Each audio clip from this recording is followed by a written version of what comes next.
Yo, what's shaking, everybody? Welcome back to the Surface Noise live stream. Whether you're watching live, watching, or listening at some later point, we appreciate you being here. And today we bring you the B side. That's why you're seeing my face and hearing my voice. And I am Jason from Spins Vinyl, the Spins Vinyl channel. You might already know that because we are multicasting across the Spins Vinyl and Concert Buddy network today. So, let's get to the important stuff. Today, we are gonna address the good, the bad, and the ugly of the seemingly infinite flood of vinyl reissues we receive on an almost daily basis. And then later, we're gonna get into copyright infringement and the plight of the creative streamer on YouTube, Twitch, Insta, or whatever. And here to provide you all the answers you are looking for is an esteemed group of vinyl community royalty whom you will recognize some you won't. We got some newbies in the house today, and I would like to introduce them right this moment. Ladies and gentlemen, please welcome Arnaldo. What is up, Arnaldo? Hey guys, how's it going? It is going great, man. It is going great. It's Thursday night. How bad can it be? And then we got Dawson. Dawson, who I'm sure you've seen before, is now joining us for the podcast proper. Good to have you, Dawson. What's up? Hello, everyone. Dawson Walters from Rampage Video in the house today. In the house, baby. Here to shake it up. I want to appreciate everybody who's here watching. Who do we got? We got Nick. We got Sean. We got who else? We got Daydream Vinyl back. Thank you, Daydream. Fidelio is in the house. Well, that's me. I have to. Oh, that's you. I do that every time, dude. I do that every time, dude. You know what? I think of Felipe when I see that. All right. Fidelio, of course, you can see him. He's sitting right there.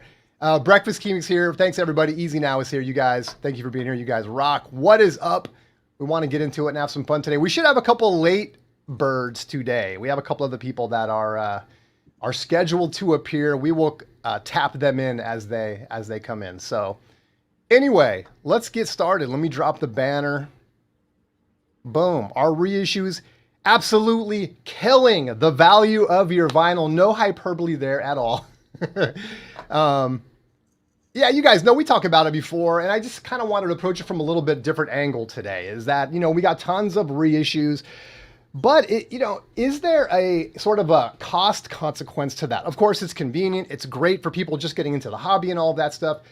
I want to know, does it impact the value of your OGs, your older pressings? Does it matter? Who cares? Does it help that? Maybe it has no consequence at all, but let's kind of kick it off there. And as someone that I know, Arnaldo, who loves his OGs and his reissues, do you have an opening thought on this? I think it's about enjoying the music first and foremost. There are people that get into the hobby for collectability purposes, and God knows that I have collected my share of variants, as well as I have other collections. You probably, I don't know if you know, I kind of like stopped on that. I used to collect Legos. I used to collect Funko Pops. So I can appreciate, and not judging at all, for people who enter the hobby only for collectability purposes. So after that whole preface, I think in the end, for me, it doesn't matter as much unless, for example, I've spent more than I wanted to on an original pressing that I really wanted to have, and then a better sounding reissue comes along. Maybe not. It'll devalue it. But I think that the OGs or the original pressings will always maintain their prestige in terms of collectability and artifacts, because there are still people out there that collect original baseball cards. Right. There will always be people that want original Blue Notes, Vertigo swirls. If, let's just say, because we've talked about it on the stream before, that no, I wish it's World Legos, but the Black Sabbath, some people will say that their original Vertigo swirl trumps the new reissue. Others will say that comes down to preference. I still see the Vertigo swirls approaching $300 or maybe more, right? So I don't think it really impacted it, even though there is a certain community that thinks that some reissues are actually better than the originals. That's up for debate. We're not judging whether. Well, and everyone selling reissues will claim that, of course. Yes, or close to it. Right. But I think it comes down to what you want to take out of the hobby. If you're in it just to enjoy music, like primarily what I would like to do. But you could look at it the other way. There's some reissues that people are flipping because they are highly collectible already. Like, look at all those Taylor Swift variants that came out for Record Store Day like five years ago. Those are reissues. They're the originals. I don't know if they did come out of those, but the reissues are more valuable, have more value than the original that came out maybe 3 or 4 years earlier. And you're only talking about a very recent artist. So right. I don't think it has for me, it doesn't have a clean cut answer. It could go both ways. You have reissues that are highly sought after. Look at the market for some of those Led Zeppelin. What were they? The gallery. Can you help me here? The Led Zeppelins that came out in the Anvil box. The classic. Oh, right. The classic records. Those still go for they're very sought after. There's one. He's talking about this one. He's talking about. Is that the classic records? Yeah. Don't cry yet. Well, even though people will speculate and say that, it's too bright, right? Or the vinyl's a little noisy. They're still holding their own. How many years did they get pressed? Like 10 years ago? This sounds like the story of VC Goldilocks and the Three Bears, right? This is too bright, So Jason, for the visually impaired, I have to. Yes, I am holding. This is the Led Zeppelin debut album. Yes. So, not the turquoise, which he has shown before, and made everyone. Don't get him started. Right. But yes, maybe someone will pay more for that. You have the one you have in your hand right now, which is the reissue of the classic records, than the original. Let's not talk about the turquoise. Turquoise is in a totally different area. That's different type of collectibility. It's funny that you bring this up. Like, it's like three phrases, right? 200 gram. Shh. Mastered by Bernie Grundman. Yeah. Right. Is Classic that the 45 records. RPM or the 33? This is 33. Okay. But we won't put that on the list. He only has to get it up once. We'll just bury it one. Bernie Grundman. Well, so just to continue that thought is two things see if I can remember both of them. The first one is you talked about like cars, sports cars, like that is something where reissues or reprints are not even considered, right? Like you have to have an original for it to be anything. And records are very different in that sense, right? It's like, I have a 1977 Japanese press, or I have a Beatles Odeon red translucent, and so there's all these different things that come into play that could impact the value of it. And also I just want to say too is, yes, it's about the music. And I appreciate you saying that. And I think a lot of people would agree that are watching and listening. But this stuff is still costing us a lot of money. I don't want all my records to suddenly tank. And then, when you go to, if you want to, I'm sure all of us have done some selling. You get something, you find something that you want. Sorry. And then, you can, oh gosh, I'm so sorry. Am I okay? Nope. You're going in and out. We have movie audio exposure on now. You're in movie mode. Okay, hold on. Did you say Texas audio How about now? excursion? How about now? Excursion? No, here we are.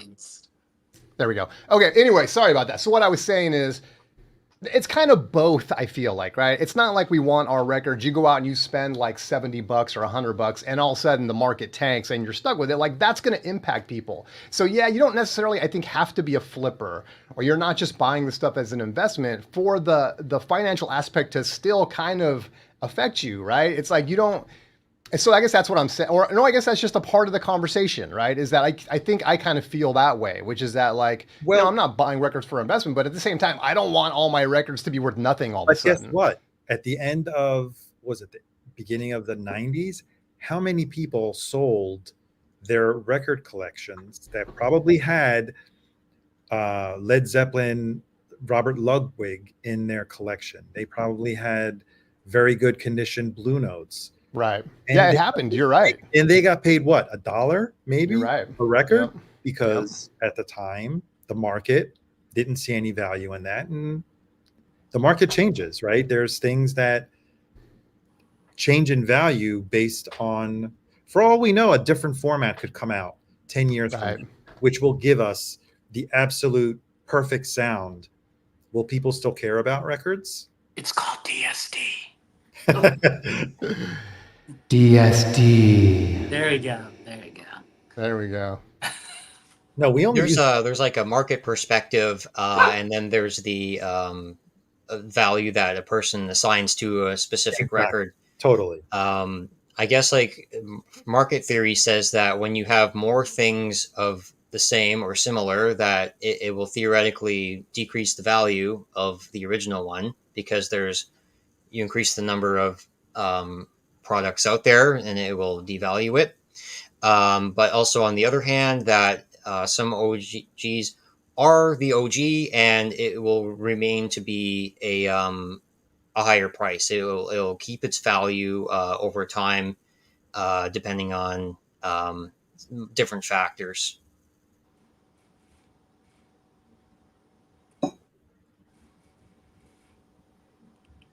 Don't be hating. Oh, you're muted, Jason. Yeah, my dog barking. Sorry, I'm going in and out. I was gonna say, yeah, that makes a lot of sense, and also, and that Patrick says, who cares if the reissues make the OGs go down in value? And I also wonder if reissues can help in some way, like it's bringing more interest into the market in vinyl, and so people start getting interested in the reissues. Next thing, they start hunting down OGs, and then they go up in value. So I guess the whole point of this conversation was just to discuss kind of all the different variables and potential outcomes of, like, all of these reissues that are coming into the market. And I don't know that there's any wrong answer necessarily. I mean, like you said, Arnaldo, too, is that like, this happened before, right? I mean, they were going pennies to the dollar when CDs came out. And for a long time, people were stoked that they could go to the thrift store and buy them for $1 a piece, so.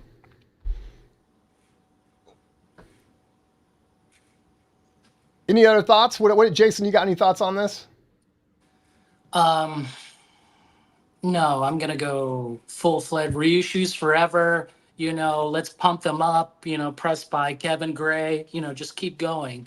So no one can talk, no one will buy originals anymore. It'll just be our secret. Hush, hush. Like, keep on those tone poets. This OG will never, I don't want anyone to find out about it. It's an OG? Yeah, I have my classic. It's good. It's a great album. Quite a bit. I love that album. I mean, it's Bobby Hutcherson, dude. He's right here. Yes. He's the man. All right.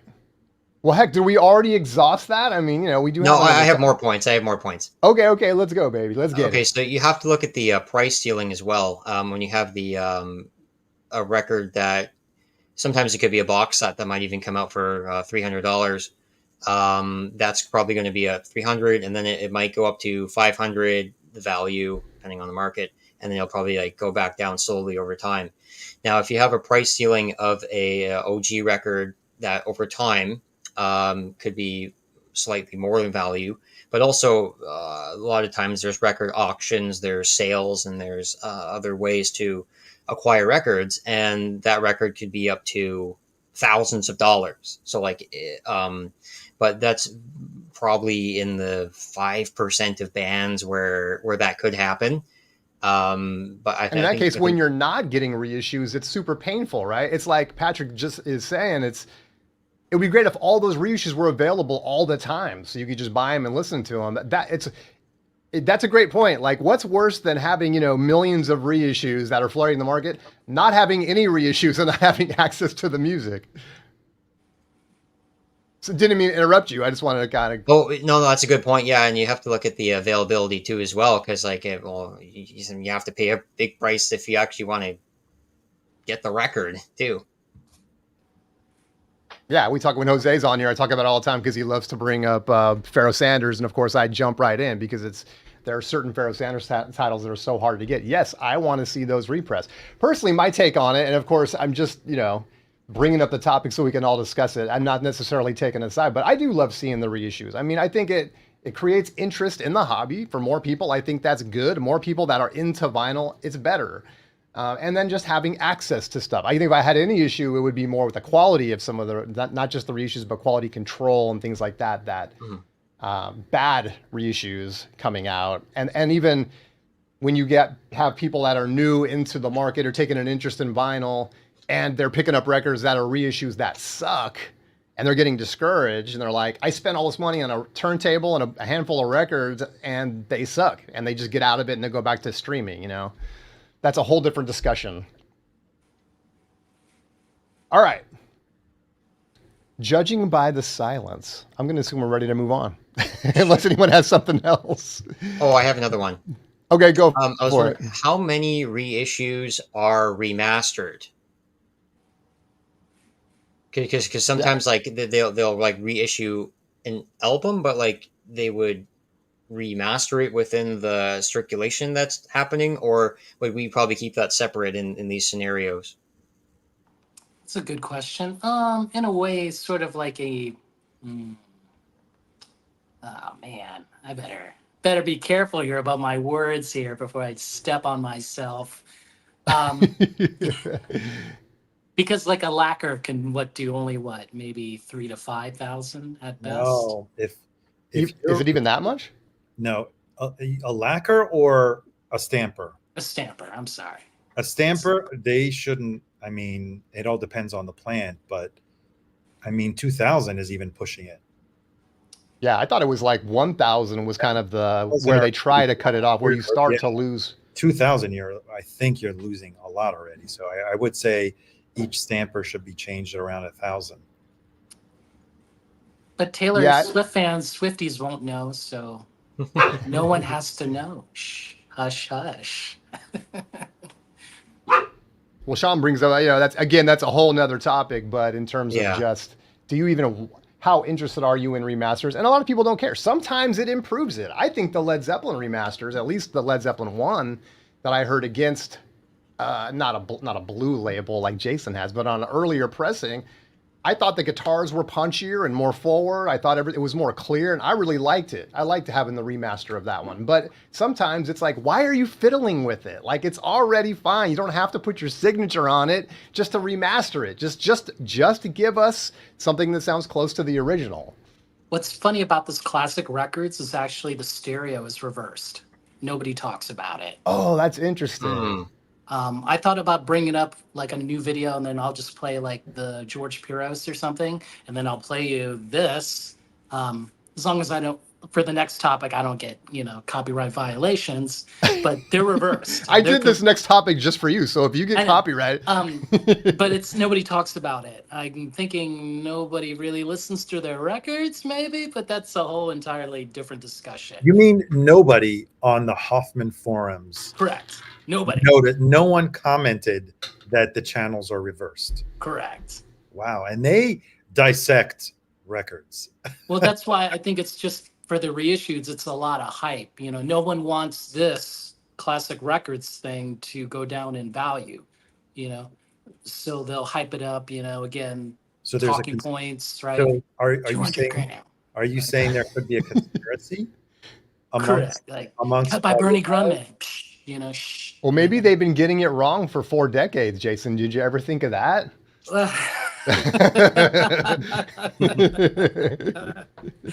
Oh, man. Well, actually, when you talk about that, there is an XTC record, Skylarking, which supposedly for 30 years was pressed incorrectly. The master tape, I believe it was out of phase. The console, I think, that they were mixing on, had something to do about it being out of phase.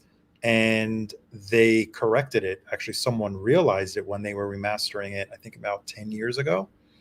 And it's called now the corrected polarity version. So in that case, yes, someone found out that there was a mistake and they corrected it. That's interesting. Similar to like the Kind of Blue, right? I think it was too fast. Yeah, something. Yeah, I think one of the, I forgot which one, but even one of the Doors, I think, had an issue. Wasn't it the self-titled Doors? There was an issue that was highly discussed when ERC did the Doors debut album. Something about the source tape, and there was a lot of discussion regarding that which tape they were using. I forgot the name of it. Those people were just haters. They were trying to bring right, the exactly. You never know. Down. Can you not? I mean, who can you trust nowadays, right? I know, it's true, man. And we keep saying it's nowadays, but could you ever trust anyone, really? Well, what's funny though too is that like the X-Files, I trust no one. Exactly. That's good. Like it should be. Oh God, here he goes. That was good. He's a kid with a new toy. I know. Sorry. Well, I was just gonna say, like, when it comes to channels being crossed up, it's like if it's a live band, a band that people are familiar with hearing live, aren't they supposed to be like, you know, the drums should sound like they're here, and this bass should sound like it's here, and the guitar and all that stuff. And then when you hear the record, and it will seem flipped to you, right? If you've seen them live, and I mean, do they try to? Do you guys even know? I mean, do they try to kind of mirror what the setup on stage might be in the studio? Yeah, Judas Priest did that. It could have been on Hellbent for Leather, but I'm like, okay, I can pick out. Okay, Glenn's on this side, and Ian's in the back, and the drums, and the left center is Rob Halford, and then on the left side is KK Downing. So there's been several albums where that happened, but I think that's a specific example where they actually replicated the stage setup. It's interesting that if you talk to Andy Partridge, he says that Todd Rundgren was the jerk during the set. And that he was almost like a tyrant when they were recording that record. Oh, jeez.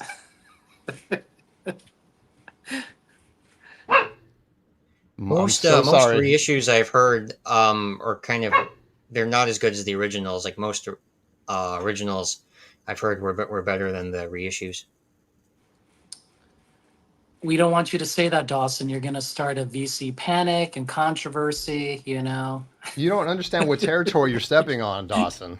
The next thing you know, your inbox is going to be flooded with trolls. Right. More reissues, you know. I don't want anyone finding about OGs anymore, you know. Yeah, OGs, what's that? All right.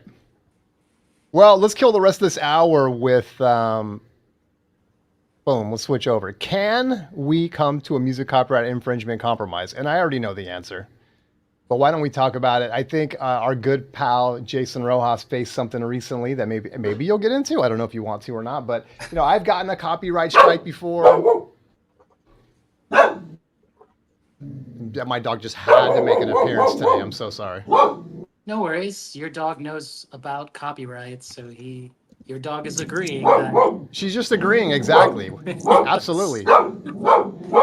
Why can't everyone just play all music anytime? Give everyone a free cabaret card. Anyway, I'll shut up. You guys know where I'm going. Jason, tell us your story, man. Sure. So I have DJ streams every Sunday mornings, Central Time at 9 o'clock. Been doing this for, I don't know, a couple months. And sometimes I'll do even streams with Nate Mars and Jose Moreno Ron. The last one I did with Jose and Nate, Jose and I actually got copyright strikes, and that caused our channels to be on hiatus or pause for a week, you know, until we learned our lesson, which was we did learn our lesson, you know. So I know there are other channels that play records. Yes. During live streams. Do you think that someone flagged you someone told on you? I don't know. We could only get Inspector Gadget on the case. Matlock to Because uncover. you've been doing it fairly like maybe 3 months, right? True. Yeah. So, and other channels that I know have been doing it for years on a regular basis. So I'm not accusing anybody, but it's kind of strange that maybe someone that and has not been a regular offender, let's call you not a regular offender, got already struck down. Well, yeah. I mean, let's be honest. I'm supposedly a controversial figure in the VC. I have many enemies. Oh, the So, most hated person Arnaldo, in I'm the not vinyl community. surprised. I mean, your theory, right? Could be true. Somebody reported me and Jose. They're butthurt with us, and Do you I can have to blame be Elliot. reported? Do you have to be reported? Because I was kind of looking it up. There's algorithms built in that check Sure. the signal and Sure. stuff. And Yes. so I wonder if that was it. Well, here's the funny thing about it. When we were all streaming, only Jose and I got caught while Nate did not. So Nate did not receive the strike. So that is the most were you all bewildering thing. streaming at the same time? The same Oh, time? yes. Oh, yes. Okay. Well, maybe because Nate was a first-time offender. I don't know. I don't know if that plays into I'm it. speculating. I don't know either. Yeah. Well, I'm just saying, like, he didn't receive the strike, and out of, just being careful, like, he put that video, like, in private, after we were done streaming. So did this happen while you were streaming?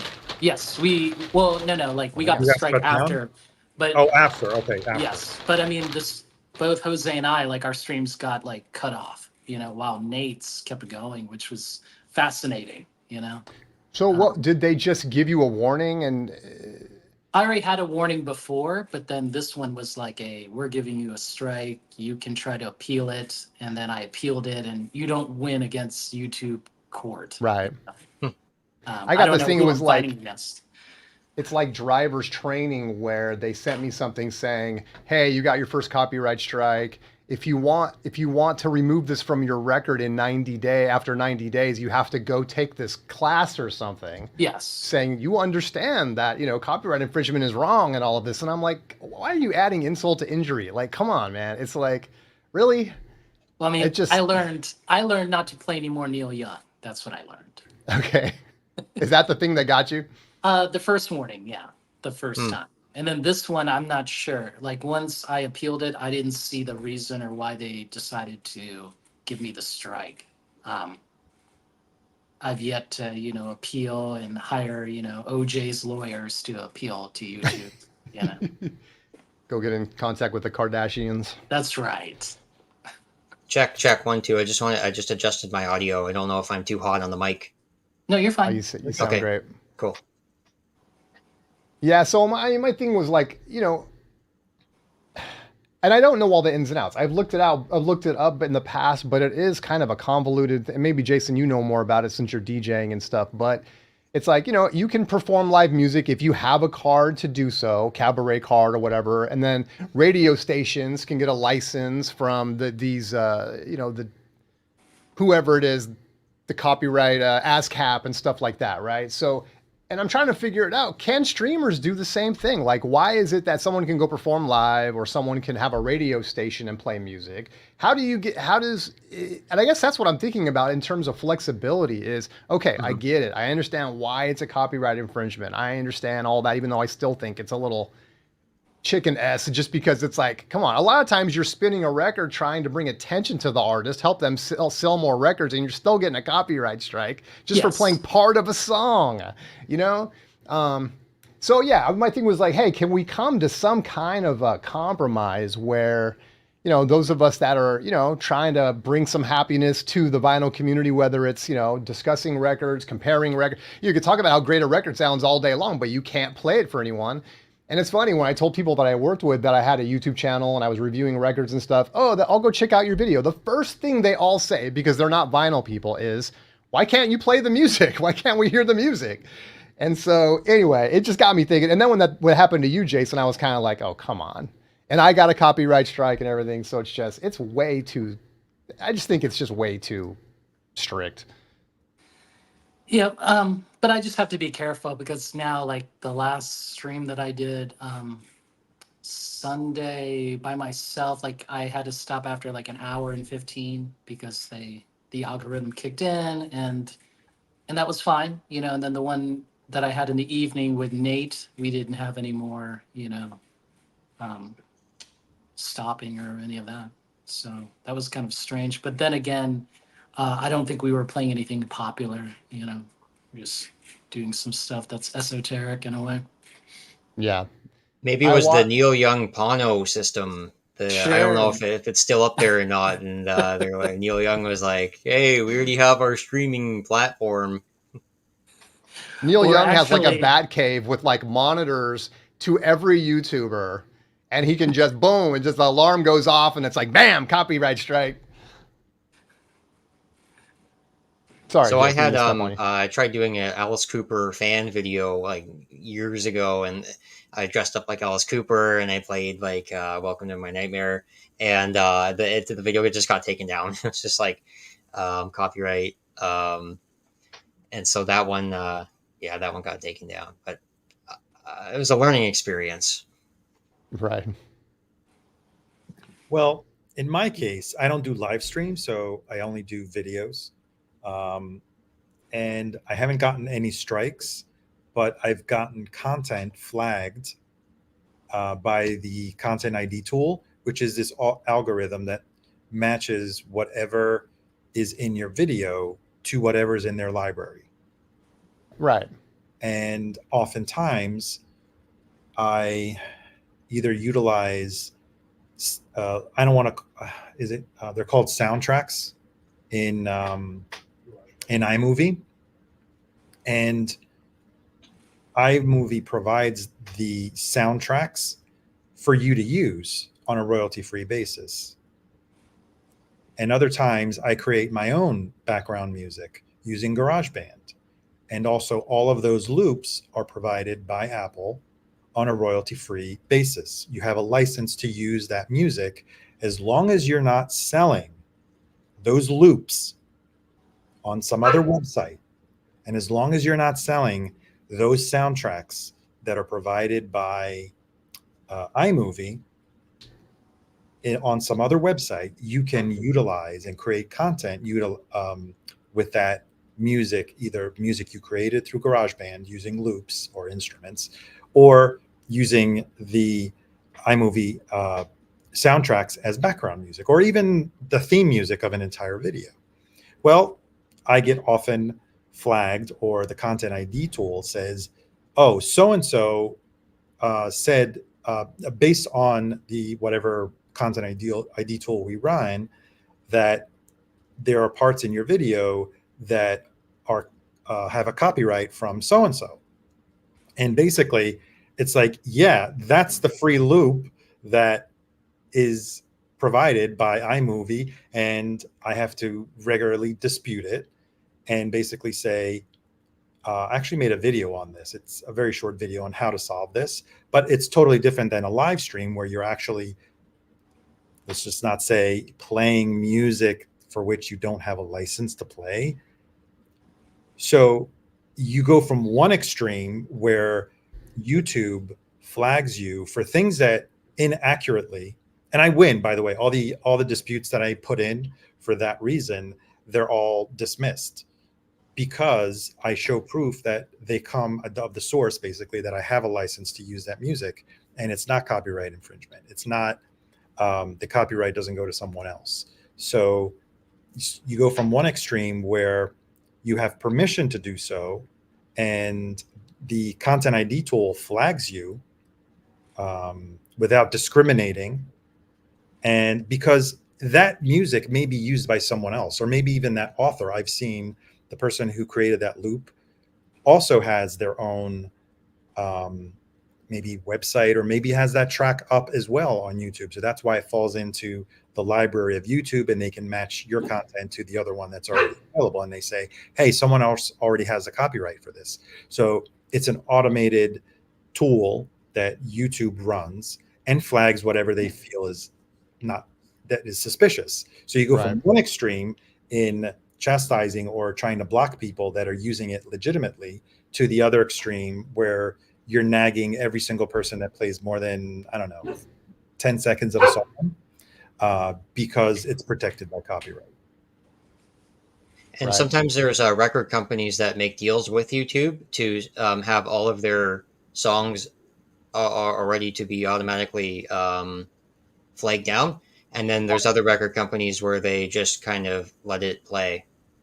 Well, I think almost all the record companies have all of the masters that they own, and even publishing companies where that only administer the songwriting royalties. Because I have posted videos of songs and artists at a show. I know already there's a possibility, a very high possibility, that I will not be able to monetize that, because sometimes it eluded, because it's an original performance of a live artist. YouTube can't figure out what it is, right? But they can figure out the composition, and they will let you partially monetize it because the publisher wants their cut of royalties on that song. So even if it's a cover version by another group, it may also be flagged because of the publisher's rights, not only whoever holds the copyright to the master, but also the publisher. Yeah, and like to your guys' point too, is that sometimes, and someone else mentioned earlier, is that sometimes the whatever royalty, whatever you want to call it, monetization will just go to the copyright holder, and other times they'll just yank your video. So it's like, I guess there's different degrees. Sometimes they'll say you can't monetize it, someone else claimed it, period. That's the end of story. Unless you want to, and I know already that if I dispute it, I will lose. But I will play in the court of YouTube what I know that I'm absolutely wrong. I'll play and I'll appeal it or dispute it when I know that I have the right to use that music. Yep. Yeah, and to your point, I actually, so thinking about this now, as Chance hit me up, I think one of the first B-sides I did, I played an intro music that apparently got a copyright strike for him. I felt so bad, but it was from a third party. Well, whatever, I mean, demonetized or whatever, I guess. I think, I don't know, he just mentioned it, and so I changed the music, but it was like, it was already from a third party that was supposed to be approved copyright-free music, and probably could have disputed it. I don't know. I should probably mention it to him, but he would have to do it. Obviously, it was on his channel. But yeah, it's just, even if you think you're using something safe, sometimes it's not. Sometimes if it's a copyright-free, I think you still have to include the notes of it. Like this was sourced from XYZ, and then you can go ahead and use it. There's a few different caveats. Yeah, that's a good point. I don't want to make too much noise about it because I haven't had much issues with that, so I'm like, but yeah, I'm getting more ideas later on as well. Yeah, and I know there's a lot of legalities and ins and outs. Like look, I'm just a YouTuber or whatever, or a streamer. It's like whatever. Yeah, of course, I would love to be able to play all the music. I know why it's not okay. I'm just like, is there a compromise, or is there some tool for us where we could play this stuff? Like I said, like I'll buy a license, but what is that going to look like? Is that going to be like, a couple of years to try to get it? And how expensive is it going to be? Is it just cost prohibitive? I don't know. It just seems like, maybe there could be some options for people that, are not doing it nefariously. I'm not trying to monetize a song by playing the whole track like a lot of YouTubers do. Have you guys noticed that? You can listen to just about any, I'm sure they don't get the copyright for it or any of the monetization for it. It goes to the publishers or the copyright owners. Publisher and record label, whoever owns the copyright to the master and to the song the composition. And actually, they're all for user-generated videos, where you'll see people that just make alternate videos to songs, And as long as the record label's monetizing it, they're fine with it, or the publisher is monetizing it, they're fine with it. It's when certain artists, like, I don't think anyone can do anything with the Beatles songs. You won't just get flagged; it'll be taken down. Right, instantly. Yeah. Yeah. Here's a rare case. When Blink 182 came out with their new album, they argued with their record companies so that they can take out the copyright. So I think for about 3 days, they everybody on YouTube had a free for all with all of the music on the new album, and they were able to remix it and get it out there. It was like a promotion opportunity for the music just to get out there. And then I think too, it was just a punk rock thing to do. And so that was one of the few rare cases where they where something like that happened, where the artist gave them the thumbs up, and they went forward with that. And then on the fourth day, they just put the copyright thing back on it. I heard Metallica's fine with it. I'm kidding. Yeah, did you guys already forget about Napster? Oh no, we didn't forget it. No, never. What was his name? Sean? The guy that created Napster? Yeah, the guy that invented Napster. Sean something. I forgot. We'll find out. We have technology at our disposal. Someone will say it before I can even look it up. Sean Fanning. There you go. Fanning, thank you. That is correct. Well, two Seans. Sean Parker, Sean Fanning, huh? Co-founders, I guess. I guess my other story was the only other time that something like this happened to me was I did a karaoke video of The Who, The Seeker, on Facebook. And the first half of it went through okay, and then the second half got taken off. So I messaged The Who on Facebook. I said, hey, can I, I'm a big fan, can I please like have the whole song? And they messaged me back. They said, okay, you just have to message the Who. You have to either here's this email, and you can like email them. I'm like, oh cool, wow. And I'm like, oh, I'm so nervous, I don't want to even do that. So I still had the opportunity, but I didn't end up emailing them. I'm just like, I'm just gonna let it go. Yeah. What I also think with streams where, because I think it was Elliot that put up, what about the people that make reaction videos? They listen to a song, and you know what the reaction videos are, right? Those stay up. Obviously, they're not monetized, but I'm wondering, maybe it's because there's a bit more leniency when you're not playing multiple artists' music, whereas it would be more difficult to monetize a video of a half hour where there's music for, I don't know, 20 different artists. Maybe that's one of the reasons why it gets stricken down. I don't know. I don't know the ins and outs of YouTube, and I don't know that much about how they handle these copyright issues, because I think it would be a little tricky in order to, even if they wanted to monetize it, all the different publishers and all the different copyright holders what's the criteria in allocating the revenue that you've generated amongst so many different participants? Yeah, I mean, I Patrick's don't know how point, that I mean, that could be one of the reasons why. I'm just speculating. I'm not entirely sure. Well, why. I mean, is like an A/B test, or a shootout? Is that considered educational? I mean, I think it is. I mean, again, to me, it's less about the copyright. Look, I mean, I don't know how many of us in the vinyl community, small channels. I know I'm a small channel. I know that whatever money I get is negligible. I don't care about the 30 cents or whatever. It's not, I'm not doing the YouTube to get rich. It's like, but I would like to be able to do, to do certain kind of videos and stuff and have the music and be able to do like an A/B test. I know like David has done A/B tests where he's got 2 turntables. Jason has 2 turntables, and, to be able to do that live would be very educational, I feel like, but then you just don't know. You just don't know. Like, are they just going to say, oh, you're not going to be able to monetize that video? I would be fine with that. Or are they just going to take it down and all your hard work is just, you know, gone?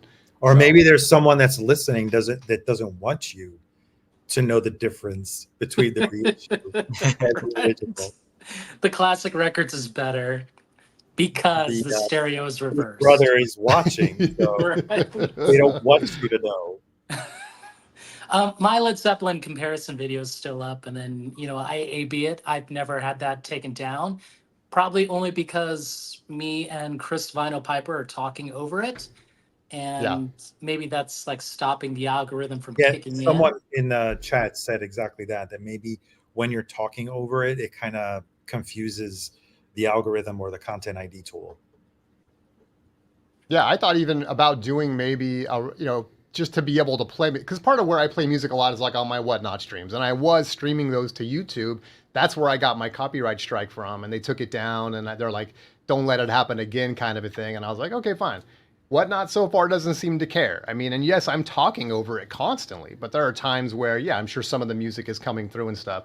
So I thought, hey, if I could at least play music on, because I'm not going to play a bunch of copyright-free music on Whatnot, but maybe I could remix it or put some, you know, different beats over it or some different things like that. And that would be fun. That would give me a chance to be creative and maybe get that stuff, be able to still listen to music and everything. So I don't know. Maybe there are some ways around it, but until they come up with a cabaret card for streamers, it's like, I think we're just kind of screwed, right? Just, and also too, is that like, I know and I don't want to like create controversy, like, but it's not always, policies are not always clear. Like you said, Arnaldo, is like, and even on Whatnot, it's like, I asked them like, hey, can I do this? They won't give you a straight answer, because I think it's like, if they get called out, then they have to call you out. But until that happens, it's sort of like, hey, we're saying don't do it. This is the line. If you want to cross it, you know, at your own risk, it's kind of like that, right? Cross it at your risk. Something might happen, something might not. And then to your point earlier, I think it's like, yeah, somebody could see it and say, yeah, I don't like that idea. You're going to have to take that down. And then they come down on you. So, but yeah, a lot of those policies aren't really black and white. I do know that I believe there is, and I haven't really explored it, some copyright, let's call it free, royalty-free music that YouTube creators can utilize within the YouTube platform. Yeah, they have a whole library of music. Right. That's what I have used a lot of that in my pre-recorded videos. Yeah.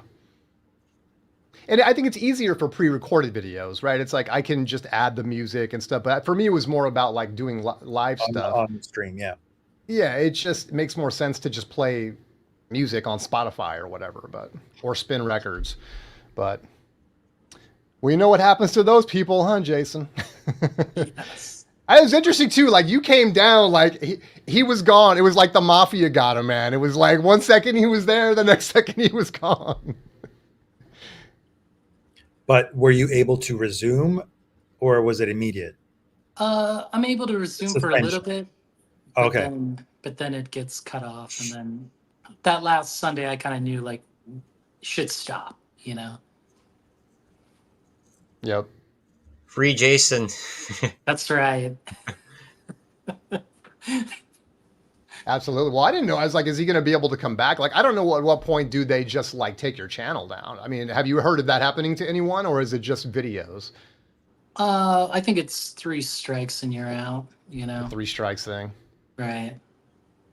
So you have an official strike? Oh, yes.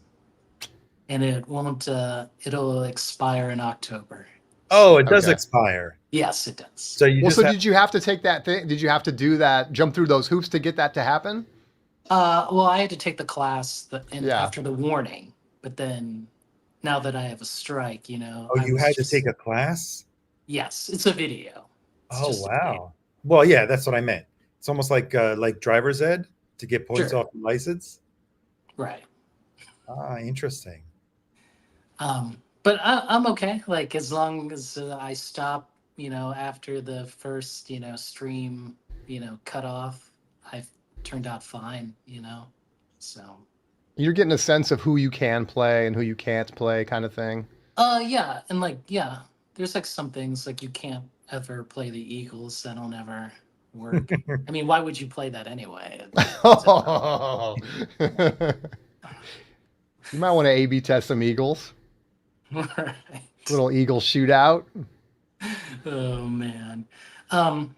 And Neil Young, of course. I haven't had a problem like with the Sabbath or the Led Zeppelin. You're actually okay to play snippets of the Beatles, just not the whole thing. Actually. Really? Oh, Yeah. really? Okay. Because I did a Beatles- short of the Now and Then single when it came out, and then nothing. Like I was fine.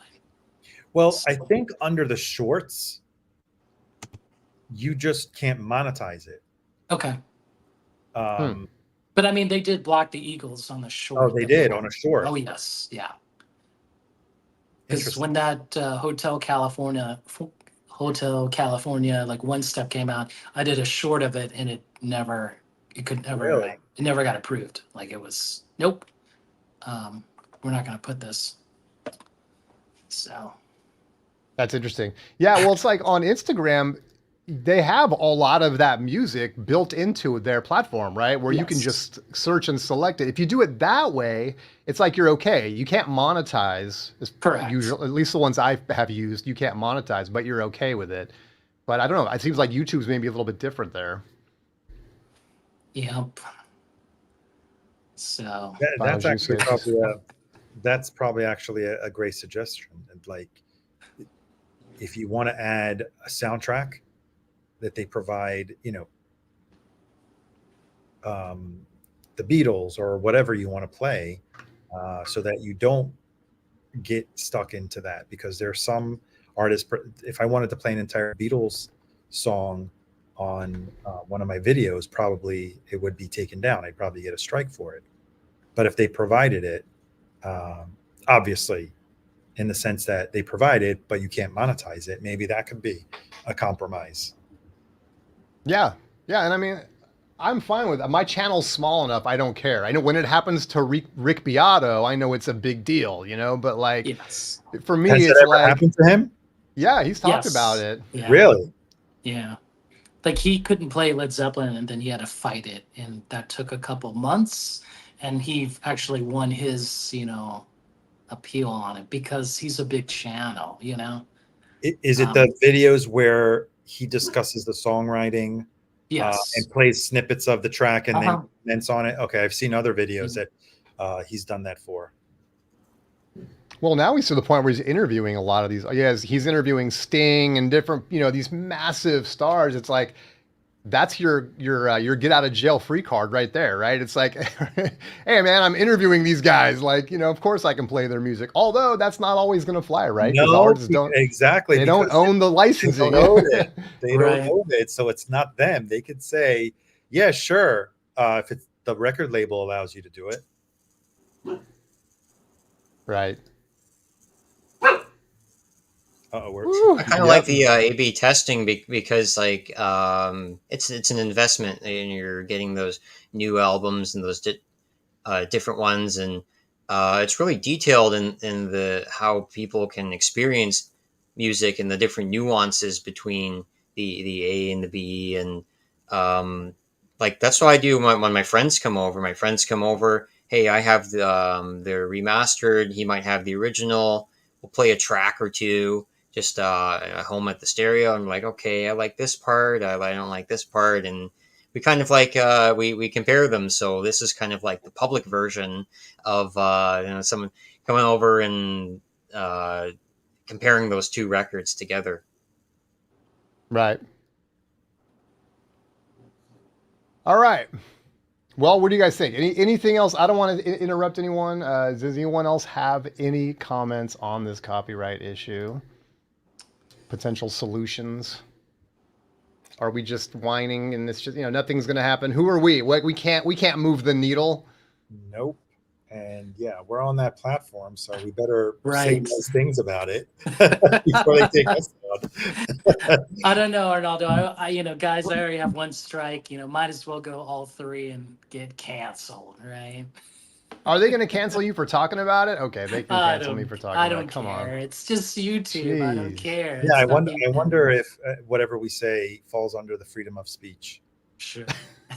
That would be ridiculous. If that happens, then I will just leave. I mean, it's like, come on, man. We can have open topics about. No one is slamming YouTube. We're just trying to see if there's a a compromise, and it's not YouTube's fault. I mean, they're just trying to. They're just policing. Exactly. Yeah, I'm not blaming YouTube. I'm just saying that different platforms are a little different for some reason, for whatever reason, and stop kicking my boy Rojas off. I blame Big Brother YouTube. That's where I'm going. All right, I love it. The most hated man on YouTube. You heard it here first. I don't know if you know, but there have been, I forgot what the name of the provider is. You know how you have Verizon and you have providers that give internet access. Record labels have successfully sued the actual providers. Oh, wow. And won because they're facilitating the illegal distribution of music that is infringing on their copyright. Wow. So that's how determined record labels are. Yep. In making sure that their artists get paid. Well, so their artists get paid? or so they get paid. Well, the intention is that they're representing the artists. Yeah. Before there was the internet, the only way we would listen to music was watching American Bandstand on TV, right? Or the radio. MTV. And both of those channels, whether it's the formats, the radio and the TV, they were paying their share of royalties. And it was very confined. It was very controllable. Now we're in the Wild West, So right. Think about smaller artists that probably would benefit from streams, right? That are playing their records or videos that are incorporating their music. Yeah, it's smaller artists seem to be fine with it. If you see like interviews and things like that, they're like, yeah, I need more distribution. Exactly, because for them, it's a tool both ways. One, they can get paid for it.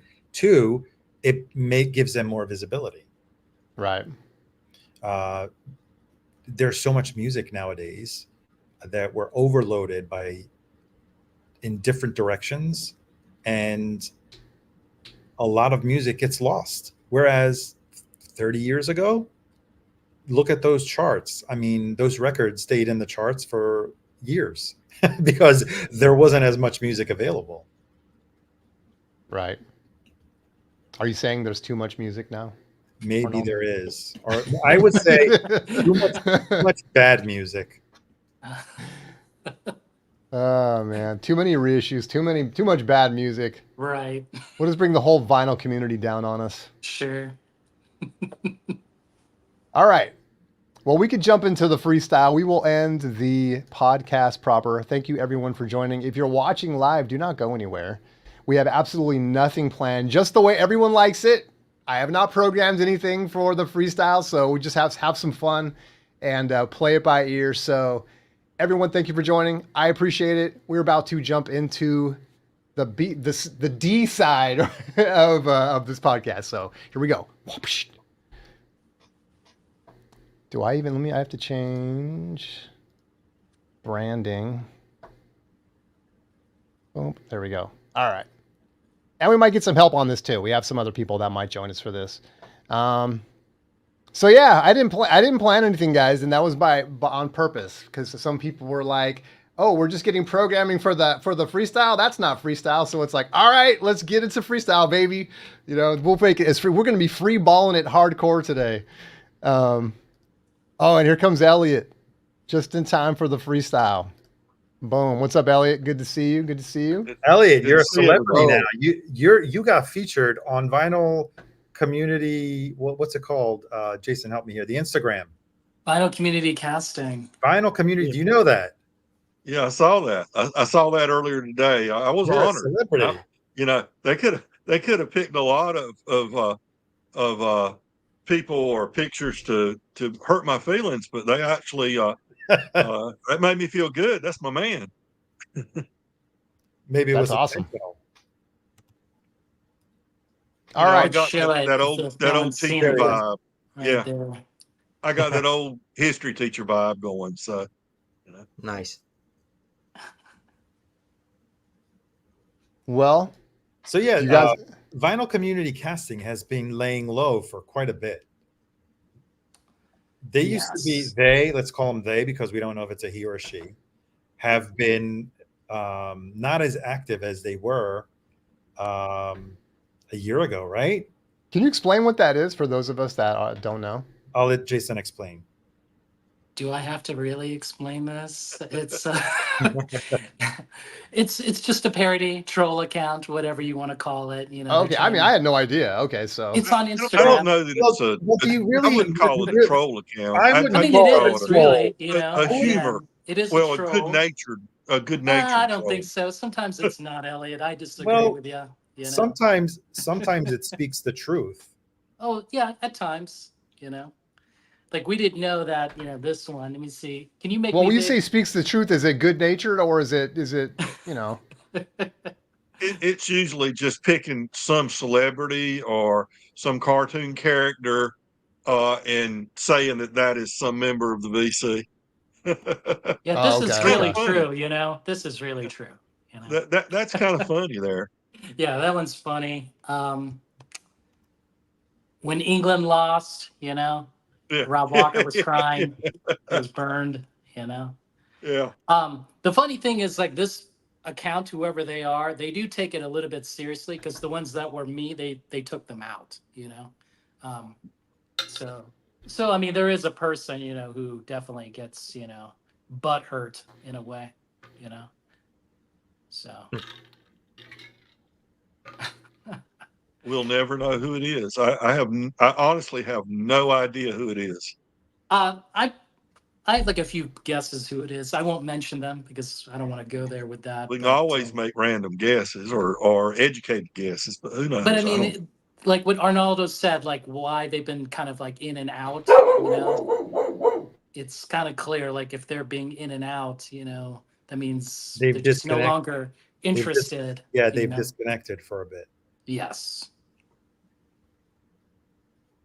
I was gonna say we got Jimmy Buffett down here.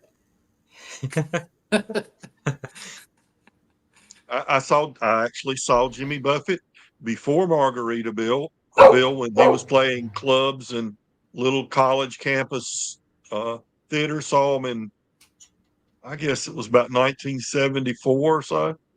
I know because I wasn't old enough to get in a bar, but I went and bought my brother tickets to the club, the bar where he was playing.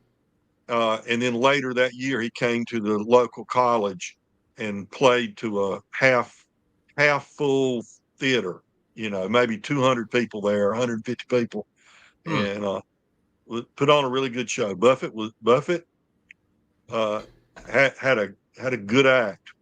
He did. This was what, 70s? Yeah, probably 74. So I was still in high school. 74, 75, somewhere in there. Yeah, that's pretty rare to see an act before they get big like that. So that was a unique experience. He had a couple of albums. It was on what, ABC, or was it MCA, or ABC, and then bought by MCA. He had A1A out, and Living and Dying in 3/4 Time, I believe, and maybe at least those two albums out, major label albums, but he wasn't playing big concerts or anything like that.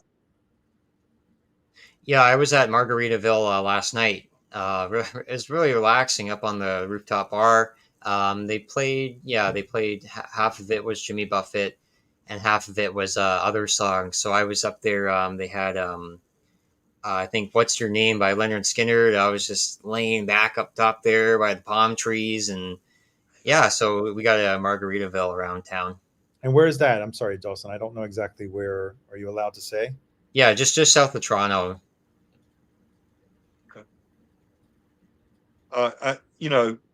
he gets a lot of criticism because of Margaritaville and, where his career went after that. But, he was at the mercy of having a massive, massive song and being pigeonholed. But, there's something to be said for a guy, as he freely admitted, a half decent guitarist, not a great vocalist, who could he could write a good song, and he was able to parlay that success into a legacy he could leave to his children and grandchildren. Yeah, he was an entrepreneur. Yep. And how many other people had the same success, couldn't get beyond that song, in their career, because that's what everybody from the record label to the fans wanted them to do, something like that over and over again, and ended up, working at the music store, giving lessons to beginning guitarists and barely getting by the rest of their life. There's a lot of stories like that. No doubt. It's kind of like so they take their music and then they expand it, then they go into like the restaurant industry. I guess another example would be Sammy Hagar with the Cabo Wabo in Mexico. So but luckily he had a few hits before that from a few different bands, and goes down there, and every year he has his birthday celebration down in Mexico at the Cabo Wabo with some other Van Halen members. Well, I mean, if we go back to around those times in the 70s, and I know Elliot hates it when I bring up Kiss, but they're the first that started, commercializing their brand, and how many hundreds of millions of dollars are Gene and Paul worth? They were definitely able to parlay their music into empire. But nowadays, I think one of the richest entertainers, well, I don't know if she's still only an entertainer, is Rihanna. Cosmetics, she's brilliant. Is that what it is? Oh yeah, she's worth close to $2 billion. Her music, that's why she hasn't released a record. She doesn't really need to in the last 5 or 6 years, because like her, I mean, there's so many other musicians. I mean, Jay-Z also, didn't he start out with Beats along with Dr. Dre? I think it was, wasn't it? It wasn't Jay-Z. Sorry, someone. I have Jimmy Iovine. Sorry, yeah, but Jay-Z also branched out with his clothing line. So and think of all the restaurants. Most of them didn't last chains. Like Kenny Rogers had was it chicken? The chicken, yeah, the fried chicken. And there were so many artists like that did stuff like that. Usually it doesn't work. Same thing with athletes, pro players.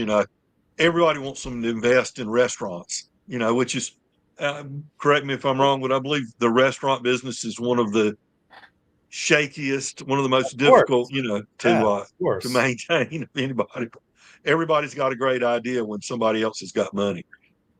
Well, look at Shaq. I mean, Shaq got it right, man. Like, he just started buying up everything. He's, I watched some great interviews with him where he just owns pieces of all of it. I think he invested early in Ring, the doorbell camera company, really? And smart. He's just, he's just so smart about that, and he's just sitting on tons of money because he's just an investor in tons of companies. He did the opposite with shoes. You know how shoes are so popular with the young people. With the young people, probably the 40 somethings, but instead of having a $175, $250 shoe from Nike or something, what Shaq did was he has a company that makes affordable shoes that they sell at Walmart and the shoe show and places like that little kids can wear. They're wearing Shaq shoes and not at an exorbitant price. And how genius is that? Yeah. He took it the whole other way. Yeah. And he talks about that story. where he had a woman come up to him and say, "I can't afford to buy your shoes, man. What's wrong with you? You know, you have this big talk, but my kid can't even have your shoes." And he was like, "Hmm." And now, you know, like you just said, like his shoes are sold all over every Walmart and stuff. So it's crazy. Well, we can bring it back to the reissues, right? You can make the really expensive high-end reissues that sound good, and you can make them sound equally good for $25, right? Right. The only issue I have with the reissues is this belief that we have to pay No, $150 for a new it's not reissue. it's the illusion that if something costs more, it's better, right? Yeah. All right. That some of the best reissues I've gotten are $20 or $25 reissues. You know? And I think I don't have the Bill Evans UHQR, but people that have reviewed it said you're perfectly fine with the OJC, which is an excellent record for $35 or $39. I forgot how much it was. Is the UHQR $110 better?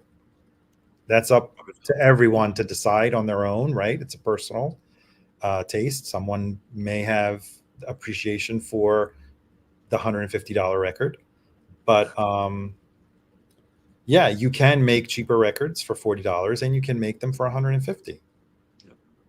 Well, it's like the interesting thing. Oh, go ahead, Jay. I think you just made Chad the AB hit list by saying that, you know. Well, have you guys seen his presentation video on the Doors? He does kind of concede we did the best we could with the 33 UHQR, but the double 45 that he put out for $60 that is still in print is maybe unbeatable. In his opinion, right? Yes. Well, but, I mean, he was shooting himself in the foot with that. Right. But that's actually quite smart. So for the 4,500 of you that can afford, get this one because this sounds fantastic for a 33. Otherwise, the rest of the masses can still pay $60 and get a fantastic one. Almost like probably better than this one, but you're going to have to get up twice. But what he doesn't tell you is that he's not selling his OG anytime soon. You know, that's the eye opener. You know, now that Jason is back on screen, I think we need to rehabilitate the name of the great Gary Stewart. Oh, I don't hate him. I love him. It's great. I love him. But he looks so much. Is this the same guy that Jason showed the 45 of? Yeah. Did you mention that the whole deal with that Motown record was Motown was just trying to get country artists to record Motown written songs? You mentioned that. Good. They paid him $30 to do a demo so they could spread it around Nashville to try to get it. But Gary Stewart put out some really good records in the 1970s and early 80s. Had some hit songs, and he is a very good artist. I'm just showing you 4. That's Dean Dillon with them. They did a couple of duo albums, and he wasn't crazy. He did commit suicide. His wife of 43 years. He was 59, so you figure how they've been married since he was like 16 or 17. His wife had died. He was in a depressive state, and he did commit suicide. His son had committed suicide about 20 years before. So it was it is a sad story that it happened. But he leaves a legacy of music.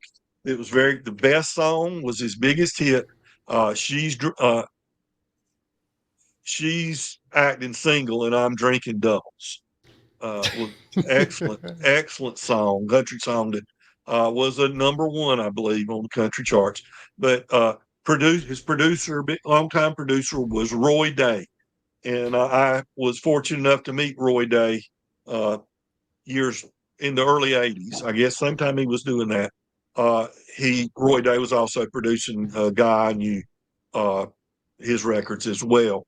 And I shared a table with him one time at a club. Didn't talk to him very much because I was extremely intimidated by having a real record producer at the same table I was at.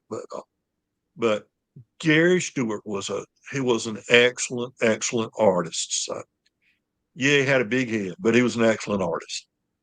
A real breaking vibrato, I guess, is that the term for his voice? You know, he could break your heart singing. I just love his lyrics.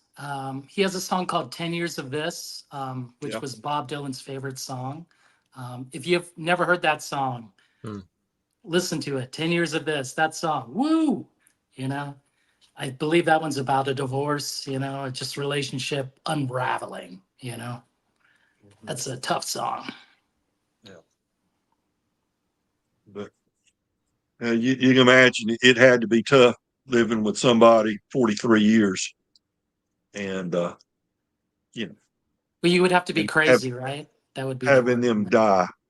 No, I've lived with my wife for 35 years, I believe it is.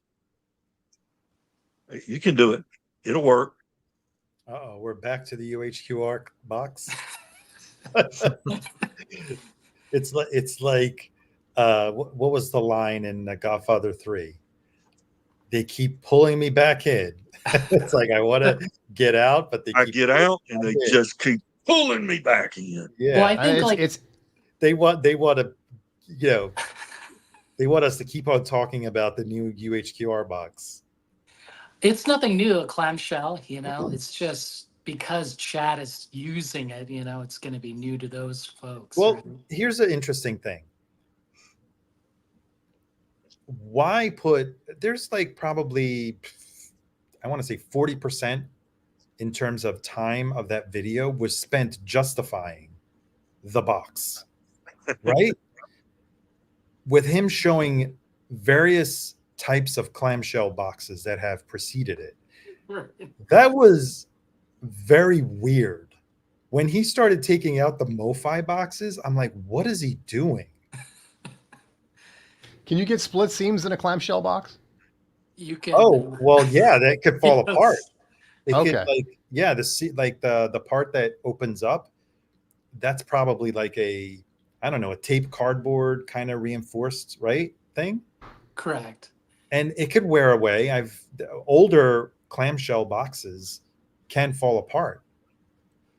I was just wondering what's going to happen to Concert Buddy, man, because if he gets a split seam, you know, split spine, dude, it goes back immediately. And you know what? Where it's actually more prone to breaking is in the corners. Oh, really? Yeah, the corners they can split open. So we'll see what the return rate on those boxes is going to be.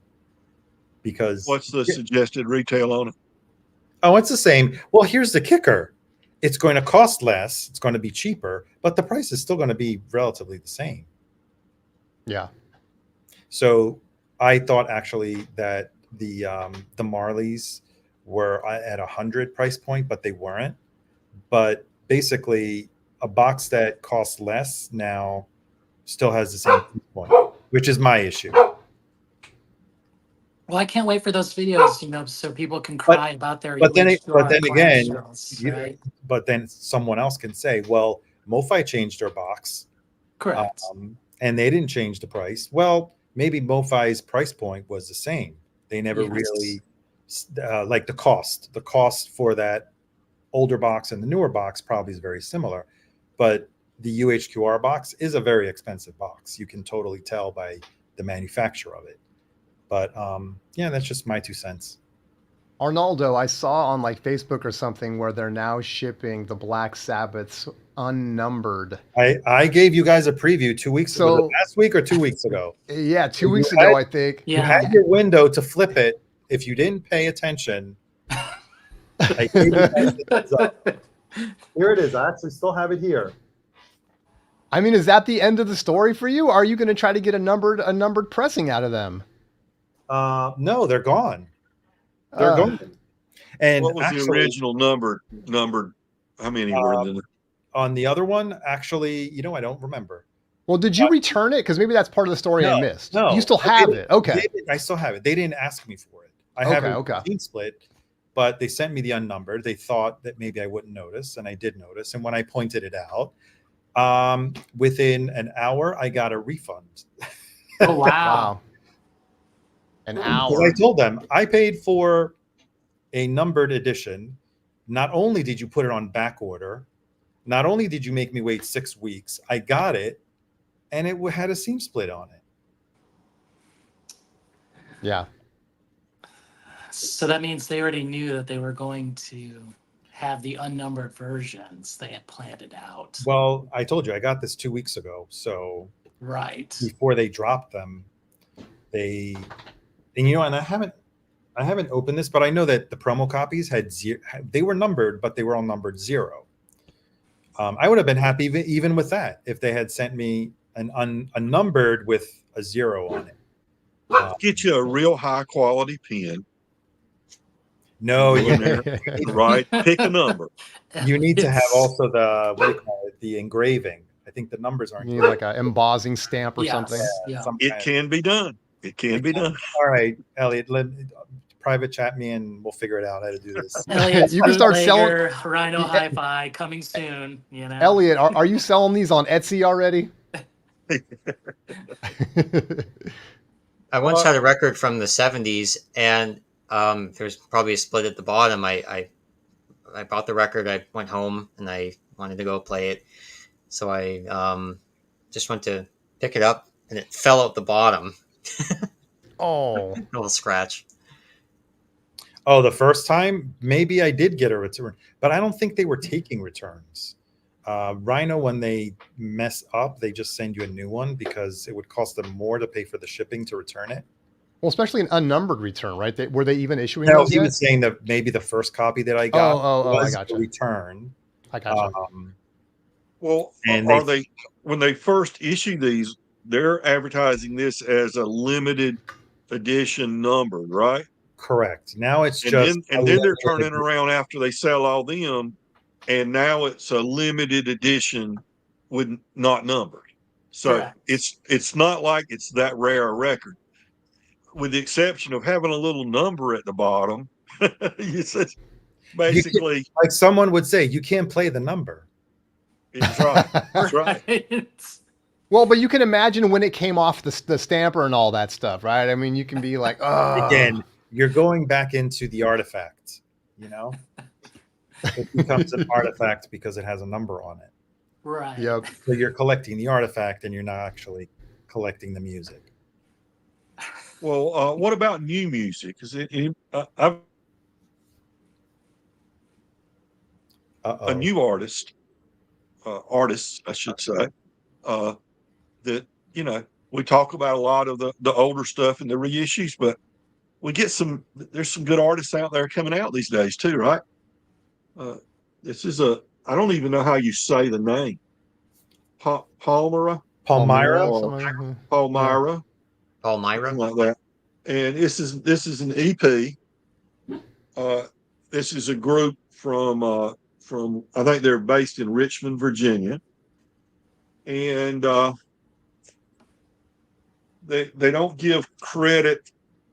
I'm assuming they write everything together, and they sign. It doesn't indicate it on the jacket, but the reason I found out about them was I was visiting or maybe I got an email from the John Prine Old Boy Records. It's run by John Prine's widow and their children, and they signed these artists to the label and issued their EP, which I'm assuming they didn't have distribution for. Said they made it in over 4 days. Interesting. This was a blind buy. I just said, well, what the heck? It was $17. Ended up being, with shipping, $23 and some cents. So I'll take a chance. Listened to it earlier today. I just got it yesterday. Listened to it earlier today, and it sounds really good. Kind of a Crosby, Stills, and Nash vibe a little bit. the instrumentation is sparse. That there are drum set in there, and a fiddle and pedal steel just a little bit. But this is by no means a country record in any way. Uh, Maybe you call it an Americana record. I don't know, but the main emphasis is on their harmony vocals and the songwriting on first listen. Uh, Alibi stood out to me. Belladonna and well, those are the two that stood out the most to me. But it seemed like good songwriting, Is and so there'll be Belladonna an a cover? Is interesting. that of like the Stevie Nicks song? No, it's totally different. Oh, okay. Totally different song. But new artists, give them a try. Hopefully they'll come out with some new material soon. And I don't know, like I said, out of the Richmond, I think they're based out of Richmond. They're originally from southwestern Virginia and based out of Richmond. I thought I'd share that. Thank you. Thank you. I'll try and stream them tomorrow if they're available on any platform. I'm actually looking. Probably are. Like I said, Old Boy Records is the label they're on.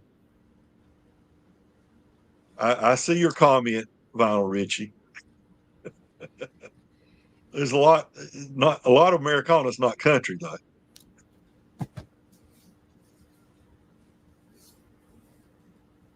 Yeah, I was listening to some Crosby, Stills, and Nash. I think it was at the Rock and Roll Hall of Fame induction, and just hearing the harmonies again from the Woodstock song.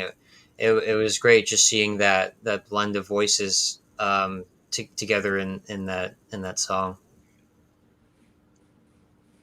Yeah, well, that was probably one of their trademark sounds, was their harmonies and how well they blended together.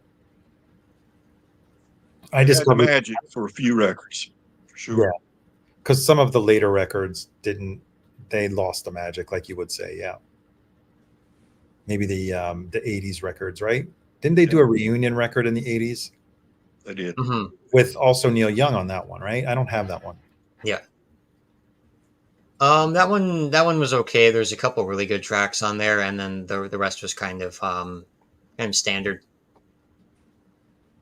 I tend to like the Crosby, Stills, and Nash rather than the Crosby, Stills, Nash and Young a little more. I'm a big Neil Young fan, but when it comes to that configuration of artists, I prefer the Crosby, Stills, and Nash albums to the Crosby, Stills, Nash and Young albums. Although I like them all, I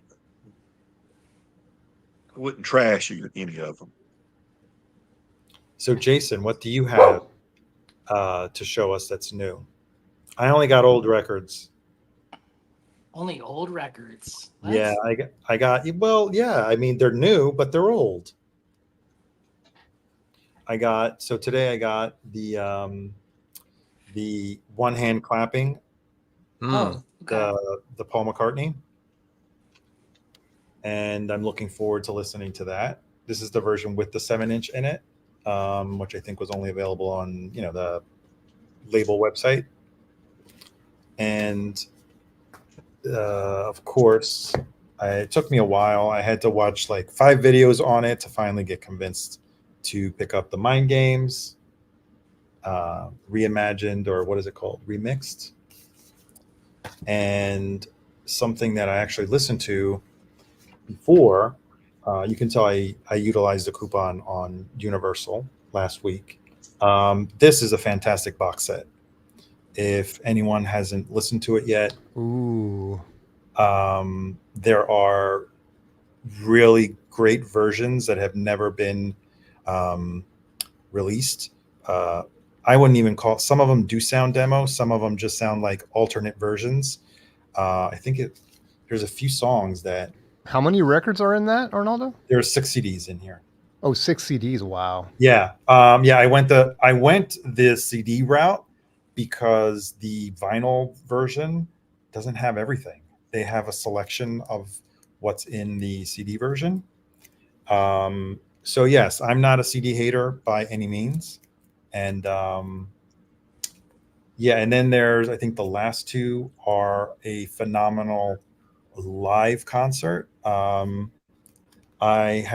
was very fortunate to see the Police in the during their last reunion tour, and I was blown away by how good they sounded. So yeah, this is from the concert that's on here. I think is from 1983, and they sounded fantastic. It was the Synchronicity tour. So what year did Synchronicity come out? 77, 83. I think it was 83. The original album count 83. Either 83 or 84. Oh wow, I didn't realize it was that late in their career. Yeah. You Google it right now, but I think it was 84. Yeah, it's amazing how early they were done, because it feels like they were an 80s band, but it was like they were 70s. Yeah, they started in 78. 78 or maybe even 77. That I think Dave's all over it. 83. Ashes of Punk, kind of. They sounded a little punky on the first record. I heard an interview where Sting was saying like their first album was like sophisticated punk, and that's kind of how they wanted to present themselves originally. Yeah, I just looked it up. Synchronicity was 1983. Okay. So it's a year late, 40th anniversary. The song about the prostitute, Roxanne. Yeah. That was about 77, if I'm not mistaken. It's possible. Yeah. That was their first hit, I think. Somebody at the Peanut Gallery will tell us, because the reason I'm saying that, I may be wrong. The reason I'm saying that is I believe, how our memories cannot be correct sometimes. Oh, well, I was looking at different things. I don't multitask, Dave, all the time. I was reading the Peanut Gallery. But I believe we were sitting on Wildlife Road. Elliot, we can't see you. Maybe, Jason, you want to switch over to Elliot? Oh, yeah, sorry. There we go. We were sitting in a car on Wildlife Road, and the Police were playing on radio, I think it was, and I guess it was Roxanne. And they came over the radio and it said that Elvis had died. I may be wrong on that. It may not have been the Police. That's a memory. August of 77, right? Yeah, that's a memory I have stuck in my head of the Police playing Roxanne and Elvis, hearing that Elvis died. Who posted that? Is that real or photoshopped? It's real. It's for Jose. He asked me to show it. For Jose. This one's for you, Jose. Oh my gosh. Three Amigos. ZZ Top. Here we go. Hey, Arnaldo was breathing the same air as one of those giants. Oh, yes. I was. I don't know. Maybe he doesn't like to talk about it. I'd rather not. Okay. And I already have one hit on me from Chad. Then two from the same picture, maybe a little much. Hey, man, you guys have some serious influence. Not at all, but how can you get hate from Chad? That's big, man. Here's the type of reissue I like to see. On Smithsonian Folkways, Dave Van Rort sings ballads, blues, and a spiritual from 1959, and they reissued this in 2018. Still available on the Smithsonian Folkways website, and I'm sure in stores and everything. But it's got that same the old Smithsonian Folkways look. Nothing particular about the sleeve or anything like that, but just some really good music, and it's just amazing. It goes back to 1959, and he was playing there in I guess Greenwich Village in New York, and just really captured some great blues and spirituals there. And that's I will note that's at the Smithsonian Folkways website. I think this record was listed at $27.99 or something like that. But when you go to the cart, they for some reason subtracted about $3 or $4 from that. How many records is that? I bought 3 records, and No, is that a single or is that a double? Single. Yeah. So it ended up costing about $23, $24. And I got this one also from Smithsonian. Charlie Parr. I don't know if anybody's familiar with him. Nice cover, I think. And he's a folk and blues singer. There he is. It's a double record. And I guess if you're interested, if you like the guitar work of somebody like John Fahey or Leo Koke, somewhere like that, it would be reminiscent of that. I wasn't familiar with the artist. I just knew that he had signed with Smithsonian Folkways, and I was perusing their website, and it's called Last of the Better Days Ahead is the name of the album. And I listened to it once, and it was really good. The emphasis is on the guitar work. It's just him on the guitar. I think maybe there's a little cello in a couple of tunes, but otherwise it's just him on the guitar. Excellent guitarist, and the songs are interesting subject matter and things like that. Some sides only have only one song on the side 4 of it. So 20, 15, 16-minute song. But Charlie Parr, people might have some interest to there. Jose, if you're still there, I just want to get that in there because I know we have people that tune in just to get a Jose F-bomb drop. So there it is. Oh, man. So I'll show this real quick. I bought this bad boy. This is the Acoustic Productions, right? Atlantic 75 of Purple. It's making me cough.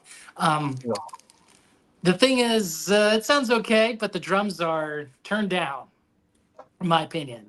If you even listen to the streaming version, you can hear that kick drum hit. I'm not sure why they dialed it back here. I don't know. Earlier in the chat, I saw there was some. I think Patrick is trying to get the original copy. I don't know. We'd have to go back to the beginning of the chat. There was some talk about STP, and I don't know. Maybe Patrick left, or maybe he has it and he was trying to rip it and to do a comparison. I'm looking for it. Yeah, I can't find it now. So yes, I think there'll be a lot of videos, shootouts on the Purple. It's fun. I just don't think the drums slap on it like they do digitally, or possibly the CD. So I'm not sure what to think about this. Well, you don't know. I mean, they could have tweaked the other version, and this is the more natural sounding. Oh my gosh. You don't know that. You just cashed that. You're just keeping us confused, check, Arnaldo. Right. You're like the government. It's a paradox. Right. You don't know what these people do when they twindle the knobs, You're not supposed to tweak knobs, are you? I mean, all the reviews. Here's the thing. Really are you always happy with the condiments when they bring you a dish at the restaurant? There's a reason why some restaurants put hot sauce, salt, and pepper. Okay.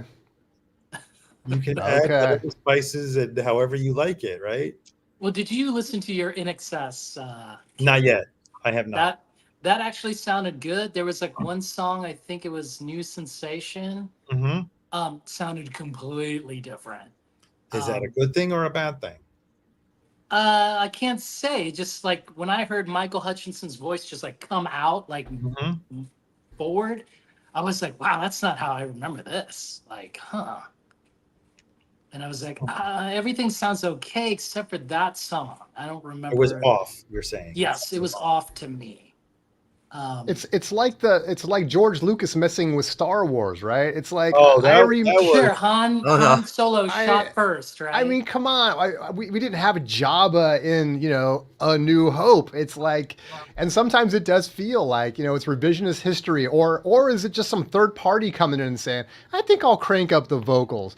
And yeah, it's like, come on, man. Like, you're right. Now, for new people who haven't really heard it that much or don't care, maybe they're like, oh, this sounds great.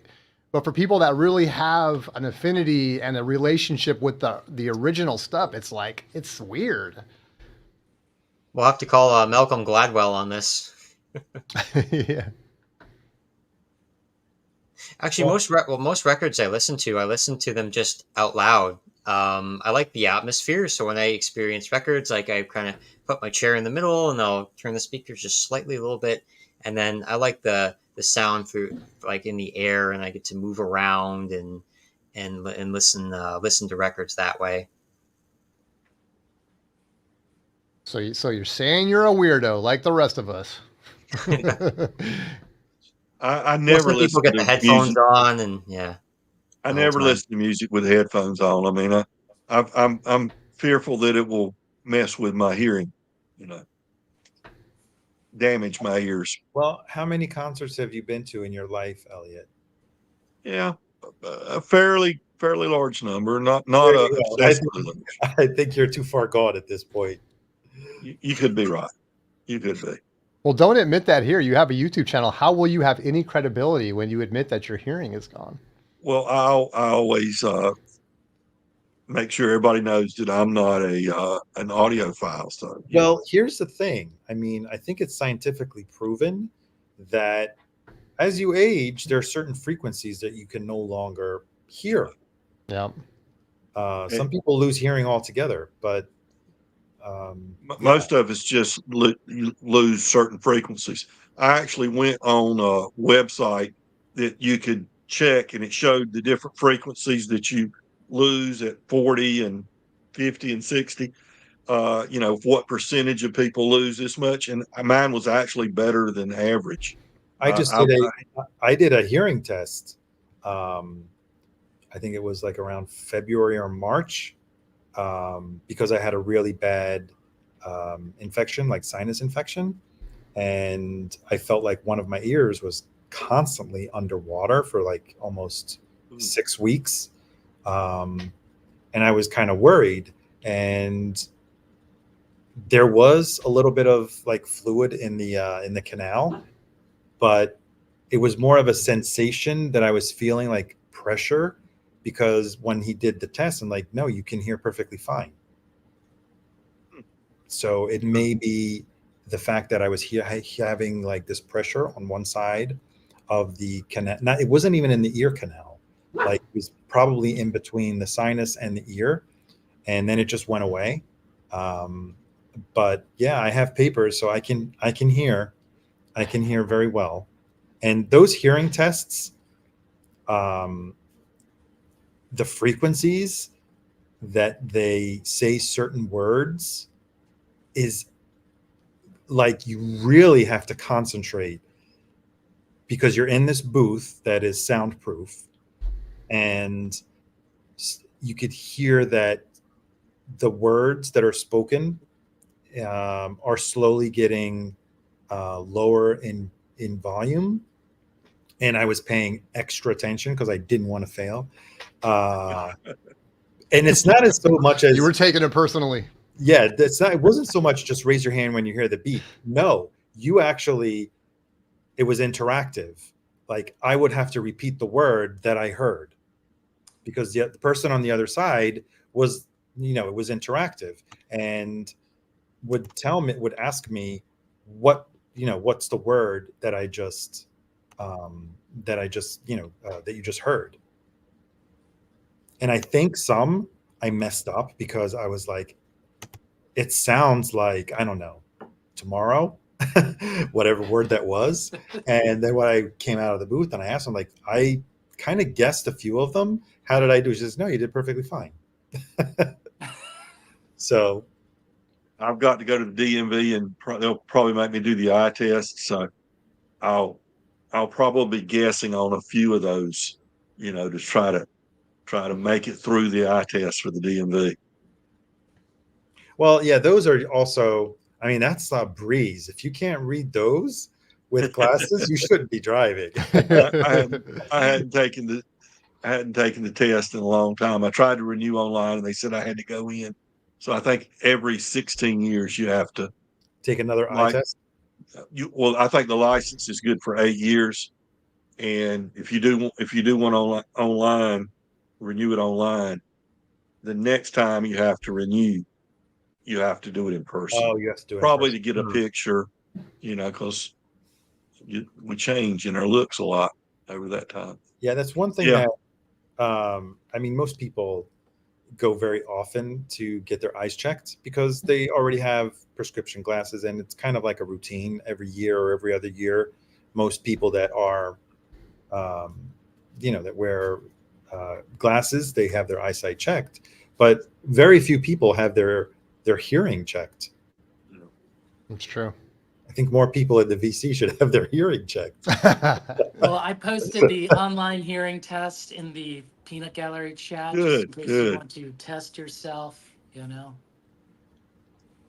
Who in this group is the garage psych rock expert? Maybe all of you are. I don't know. I like some of it, but I wouldn't say an expert. I think Jason, I kind of think he would be, but I don't know. Jason, are you? Rojas? I'm not an expert. I just love music, Well, I mean, that 60s garage rock, psych rock era. The reason I ask, I got 2 records the other day. Again, blind buys. I was on the Hoffman forums, classifieds, and the guy sold 1 record and he was wanting to get the other 2 sold. And he said, I'll sell them both $20, including shipping, if you buy them both. So, and they're near mint. I don't think the guy ever played them. The Preachers. I think this is an LA band, Stay Out of My World, it's called. And let's see. It's white vinyl. And this one is on Beat Rocket label. It's not familiar with that. And the other one, this is the one I listened to earlier today. Royal Air Coach, Open Up Your Mind. And this one's on Sundays. And like I said, one of these bands is and this is kind of a blue. It looks more white there, but it's a darker blue than it looks like it's appearing on the screen. But real psych rock, garage rock band. I don't think either of these bands ever was able to go very far, but that garage rock sound. And anybody familiar with them? Because I'm not. No. I'm not either. Yeah, that's for $10 a piece, near mint. Reissues. Like I said, Sundazed and Beat Rocket. I'm willing to take a chance, and I don't know that I'll keep them, but I'll keep them around for a while and play them a little bit, and then I'll probably see somebody else wants them.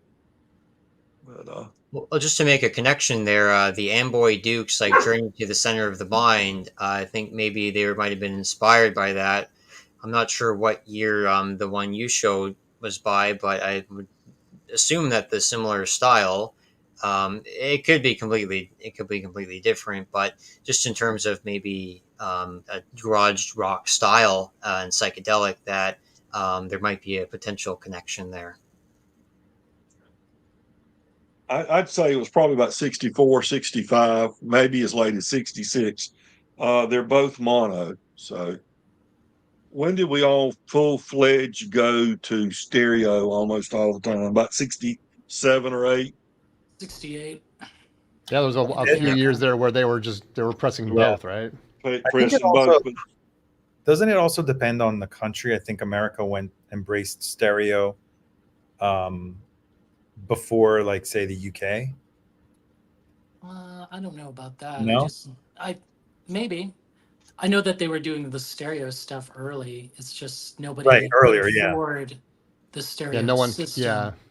You know, All right. but like These America, were 1964 for the Preachers. They were only together for 18 months, and they released three terrific 45s, it says, in the space of 5 months. Made TV appearances and played lots of live gigs in the Los Angeles area and as far as Tucson and Las Vegas.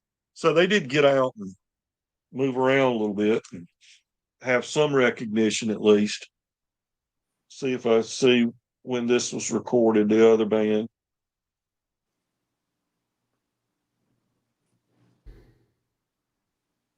I'm not seeing a year real quick, but I think around the same time, 74, 75, 64, 65.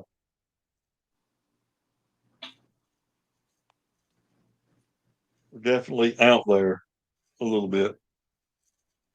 And you listened to those records, Elliot, yet? Or I listened to Royal Air Coach. I've listened to this one, but I haven't listened to the Preachers yet. and what'd you think? Interesting. It sounds like mid 60s garage psych for sure. Yeah. I don't know that there was anything, that made it said, there's the man to know, John Bit Bop Boom. He would know this stuff. Uh, I don't know that there was anything on first listen that, made it, above other stuff, but it was interesting. I heard a Doors influence, but they would have been pre-Doors, wouldn't they? If they were in 64 and 65. But I heard a sound that reminded me a little bit of some of the Doors music. Interesting. Yeah, it's funny just how much of that stuff influences stuff you don't really even hear on record. Like in SoCal, that just influenced the music, and then Northern California had its own thing, and then just I've heard records by bands that I'd never heard before, and I'll pick it up and say, "Wow, this sounds like a lot of cross." I'm trying to think of the band now, the Plastics, and they sound like a cross between like Devo, Depeche Mode, B-52s, except that record came out in like 79, which there wasn't a lot of time to like infiltrate those styles into your music. And yet I guess just that was kind of either that was kind of the zeitgeist that was going on then, or whatever. But if you heard it now, you'd say, oh yeah, this just sounds like the B-52s and Devo kind of mashed up. And it's like, well, they were doing it like right when those guys were just starting. So whether they were like doing the club circuit together and somehow got influenced that way, and maybe that's the case with that band that you're talking about. Yeah, if they were playing LA mostly. They were from LA. So Yeah. the Doors guys may have been in those parties and clubs where they were playing, Yep. had some influence on them. But John says that they were good, did a killer version of Who Do You Love? And let me see if Who Do You Love's on this one.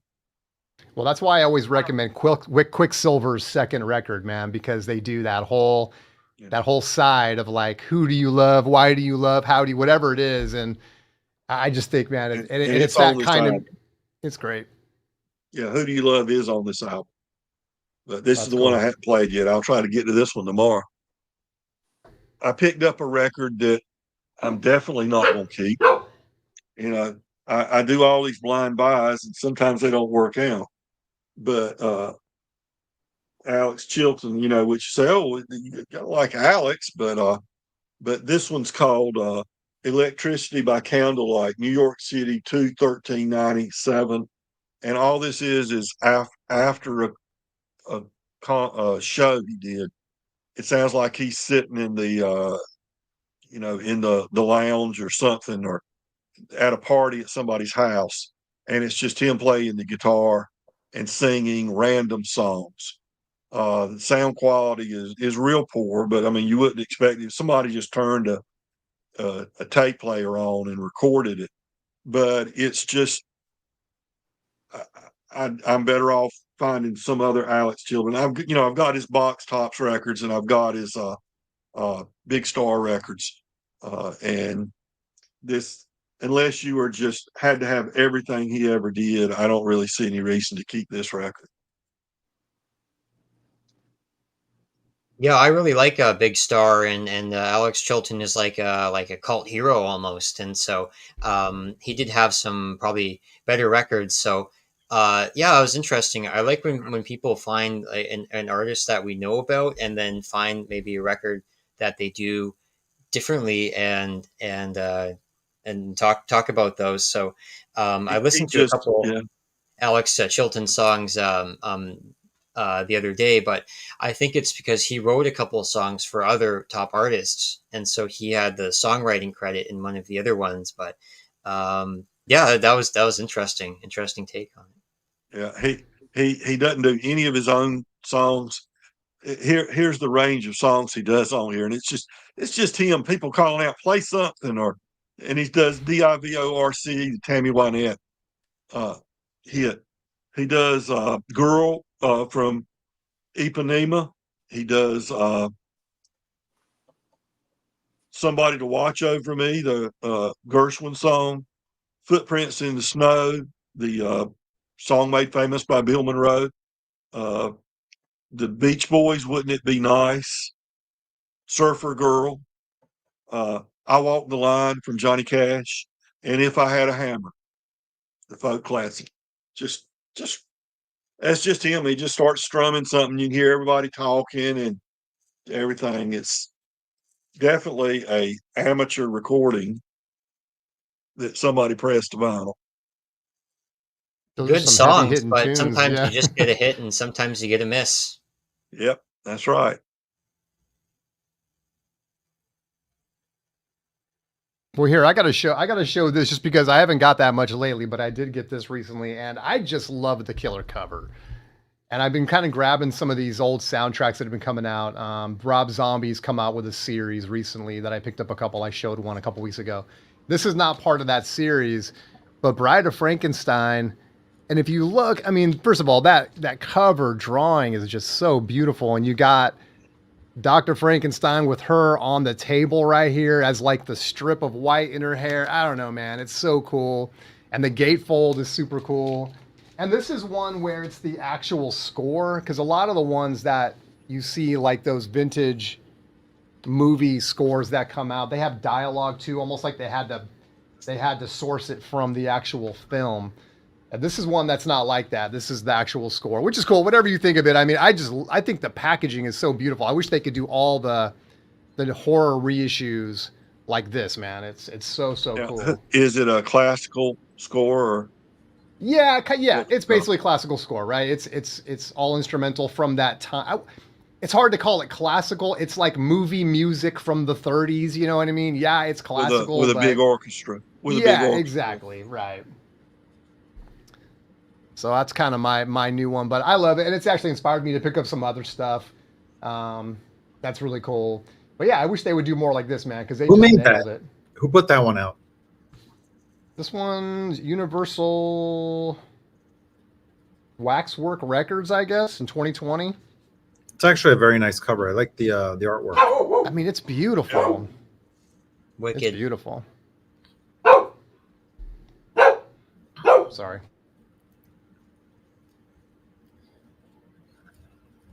Everyone's reaching for records. Dawson, do you have anything to show us? Yeah, so I have I guess a rather recent one. It's a yes, reissue. Try to get this over here. Gonna change the screen, and boom. Okay, so this is the one of the Black Sabbath reissues, Master of Reality. This one came back in 2016. Of course, originally it was in 1971. So we have the cool front, and then on the back they have all the lyrics. And I open it up. Yeah, they have the story of all the songs and the words, and the liner notes on the record, and this gatefold sleeve kind of out. Just from my setup here, and just trying to make it record friendly.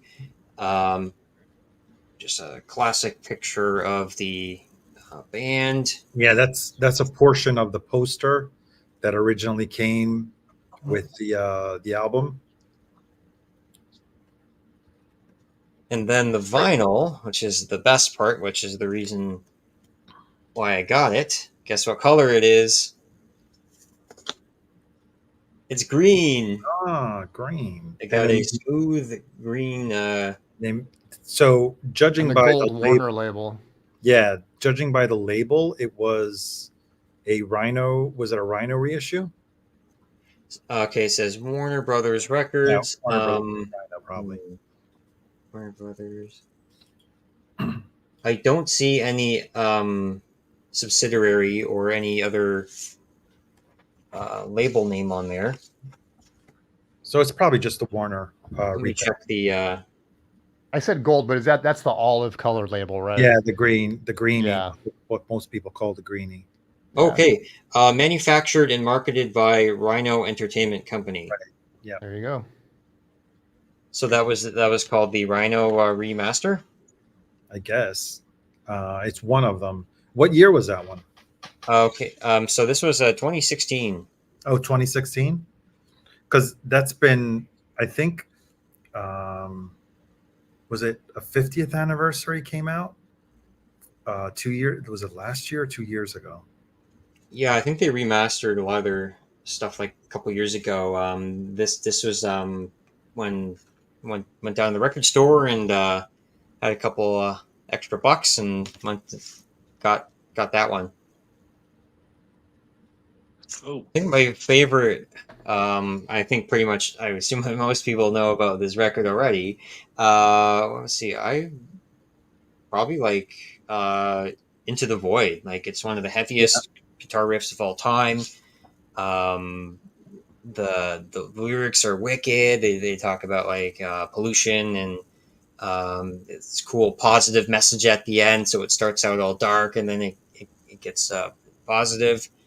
Great riffs throughout, and just the singing on that is acrobatic. Ozzy said he had a really hard time recording that one because he had to sing really fast. Geezer wrote all these intricate lyrics together, and they had to keep doing it over and over again. And well, you know, Ozzy, he tries to just do 2 or 3 takes and he's good, but he's like, oh bloody hell, I had to do this 50 times and I already got it already. But yeah, that's oh yes, for the sound quality. Great. Oh my gosh, it was one of the first I heard kind of remastered. It was really smooth. You can hear all the instruments clearly. Because this was a kind of pretty rough record to begin with. The original sound I like it, but this one was it just had this punch to it too. You really had that punch that you got with it. So yeah, that's my Master of Reality record. That's cool. Good to know. Yeah, I mean, anything Black Sabbath, man, especially those early records. What about you, Arnaldo? You got anything? Yeah. Well, I showed 3 records before, even though one was a CD box set. Which was cool. I'm glad you showed that. I'll check that out. What else do I have? I'm gonna have to step out for a second and I'll grab something. Hold on. What about you, Jay? Did you grab something? In preparing for the MoFi hellhole, I got the Lou Reed Berlin record. If you don't know this record, if you want to be depressed, this is Jose actually talked me into buying this. I hadn't listened to this record in 25 years. Oh my gosh. This was the follow-up to Transformer, that glam rock hit. So again, 73, I'm holding Berlin. I mean, if you ever want a downer B-side, this is the perfect record. I'm curious why MoFi's decided to release an audiophile version of this, but I don't know. I was like in a big discussion with Jose about it, and even the Rev, and they talked me into buying the MoFi, which They just probably wanted to didn't. depress you, Jason. Well, I don't know. I think the VC depresses me more, Elliot. Oh, come on now. You know. Well, so do you have regrets? I mean, what? I mean, you bought it to appease them, but what do you think now? Well, I think they wanted me to discuss it probably. Oh, okay, okay. And they probably thought it'd be up my alley. The first side is actually amazing. You know, I hadn't listened to it and I was like, man, this is better than I thought.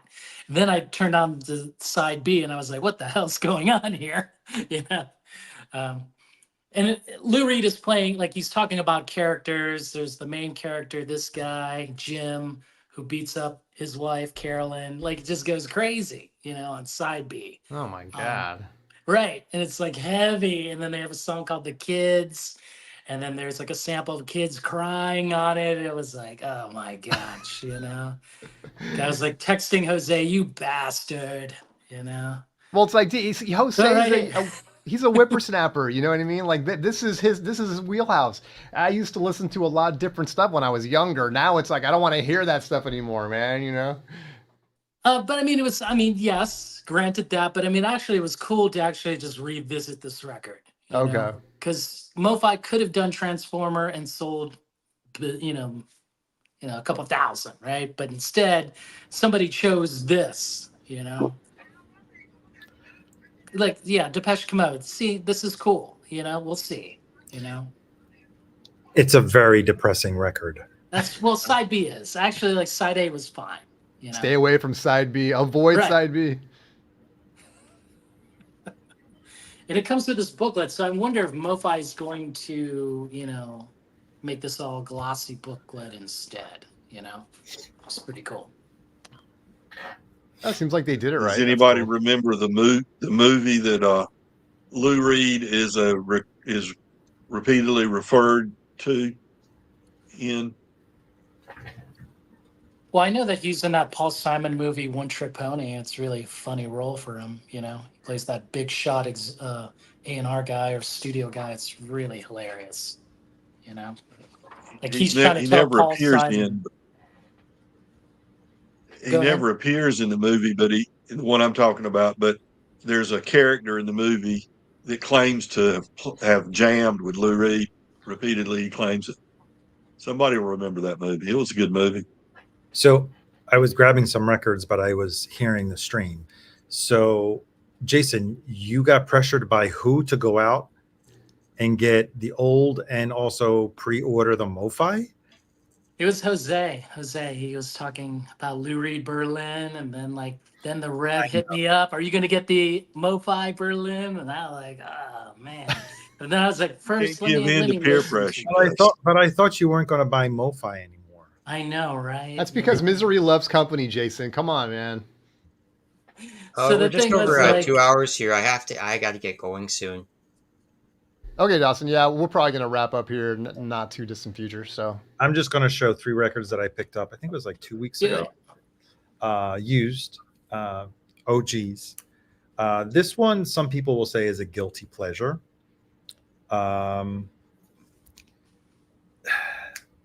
Some people think this is when they kind of sold out to disco because it came out. It was 1979, right? There's some great songs on here. There's also a few songs. This is Electric Light Orchestra Discovery. Was it the one? I think it was the one that was immediately after Out of the Blue. It has a Shine a Little Love, and what is it? Last Train to London and Don't Bring Me Down. So yeah, Jeff Lynne, finally his wish came through. I mean, throughout his entire career with ELO, was always hinting at the Beatles, influences. And then he finally got to produce the Beatles, right? Or what was left of the Beatles, the Real Love and Free as a Bird, right? They were both produced by Jeff Lynne. I like that cover, that on that ELO record. I mean, I've never seen that one. I'm not a big ELO person. I've seen two big ones, but that's cool. The back cover has this, I don't know. Can we call it cultural appropriation. You know, this is all kind of like, you know, Arabian Nights kind of thing. Right. Yeah, and it goes even further on the inside. Sorry for the. Well, maybe it's just classic literature appropriation. See, and there's even more. That's what you get for buying ELO records, right? You get chased down and. This is the starship, I guess, or Yeah. his genie lamp, whatever that was, you know. Yeah. Then I got the second Crowded House record. That's cool. Yeah, this does not have "Don't Dream It's Over," but it's still a great album. And yeah, at the time when it came out, this other record I didn't get because I thought it was a little too poppy, but now I don't think it is. Some people say it's probably one of their best albums. I don't think it is, but I love that record, The Game. This is the last one that they did before. I think they went on hiatus, right? Didn't they split briefly after No, the singer, he quit, and then they went on. Yeah, Ian McCullough went on and did his solo career. Yes. And then they reunited a few years later. Unfortunately, I think the drummer died after. Yes. I loved that record when it came out, man. I had the poster in my bedroom and everything. But now it's like it has Lips Like Sugar. I've always loved that song. Yeah. And that's the one song I can listen to now, but I didn't find that it enthralled me in the same way that it did when I was like 16, you know? Well, I think the one before this is my favorite album of theirs. That's Ocean Rain. Okay. So when this came out, it was a total departure from what they had done on Ocean Rain. I didn't get it at the time. But I always loved Lips Like Sugar. And yeah, it's a great song. Eventually, Bedbugs and Ballyhoo's on that too, right? Yes, that's a good one. Yeah, The Game.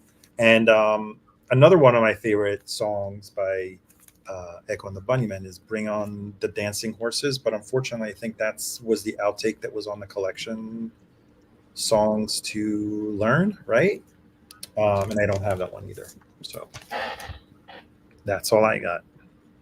Sorry, I'm still showing you because my camera's all messed up. There we go. You should try to get the 12-inch of the Lips Like Sugar. It has a B-side called Roller Coaster. And oh, yeah? Oh, really? Man, that song, wow. You know, that's what that album should have been. You know, like this very raw back to that first album sound. But they didn't get that far, you know, because Ian, he quit, you know. All right, so when is the Berlin shipping? Now. So, it is. Oh, yeah. So we can expect a comparison or some kind Yes. The comparison you did not need, right? The Lou Reed Berlin. Which one is more depressing?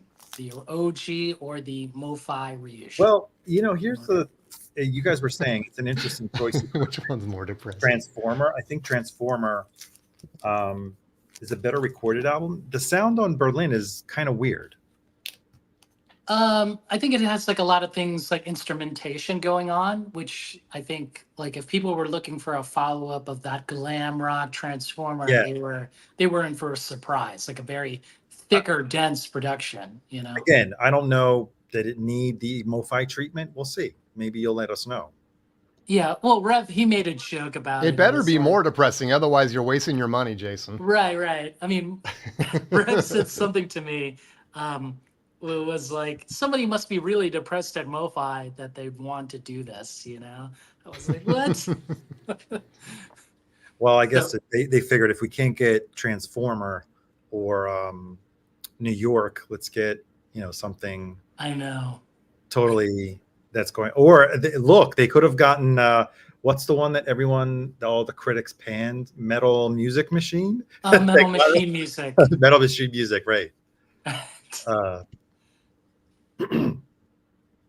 Every time you say Berlin, only thing I can think of is Riding on the Metro. Oh, but that's an entirely different band, right? I know. I think of David Bowie when you say. But when you Berlin. say it, I just music. Oh yeah, Bowie too, yeah. Well, I'll finish up with 3 if you want me to. You want to wrap it up? Let's do it. All right. Gene Ritchie and Oscar Brand. Riddle Me This, a collection of riddle and courting songs on Riverside. I always think of Riverside as being a jazz label, but they did a lot of folk music. I'm Yeah. not sure what year this was. I just listened to this one this afternoon too. Really good dulcimer, guitar, and banjo. And this is a $2 record, a $1.75 record that plays VG plus. I was just so fortunate to stumble upon it. And I don't have any, Michael Nesmith from we know from the Beatles. I mean, from the Monkees, of course. I don't. I've always heard that his music after the Monkees with the was it First National Band was just some exceptionally good stuff. But I don't have any of those records. But I picked this up at a good price. Different drum, the Lost RCA Victor recordings, and he could sport a nudie suit, could he not? Well, Check them out see on him there, in man. various nudie suits there, and he does different drums on here, and he does some classic country like 6 Days on the Road, some of Shelley's blues, which was a hit for the Nitty Gritty Dirt Band that he wrote. He does that on here, and it's on this color vinyl. And this is a Barnes and Noble limit to 500 copies issue of this album. Russell called it. Yep, that's interesting. Yep. So what does that mean? Does that mean Barnes and Noble's got 500 and then Walmart sold another 1,000, or what? I mean, does it really mean anything to be a Barnes and Noble exclusive? That means you work for Barnes and Nobles, right?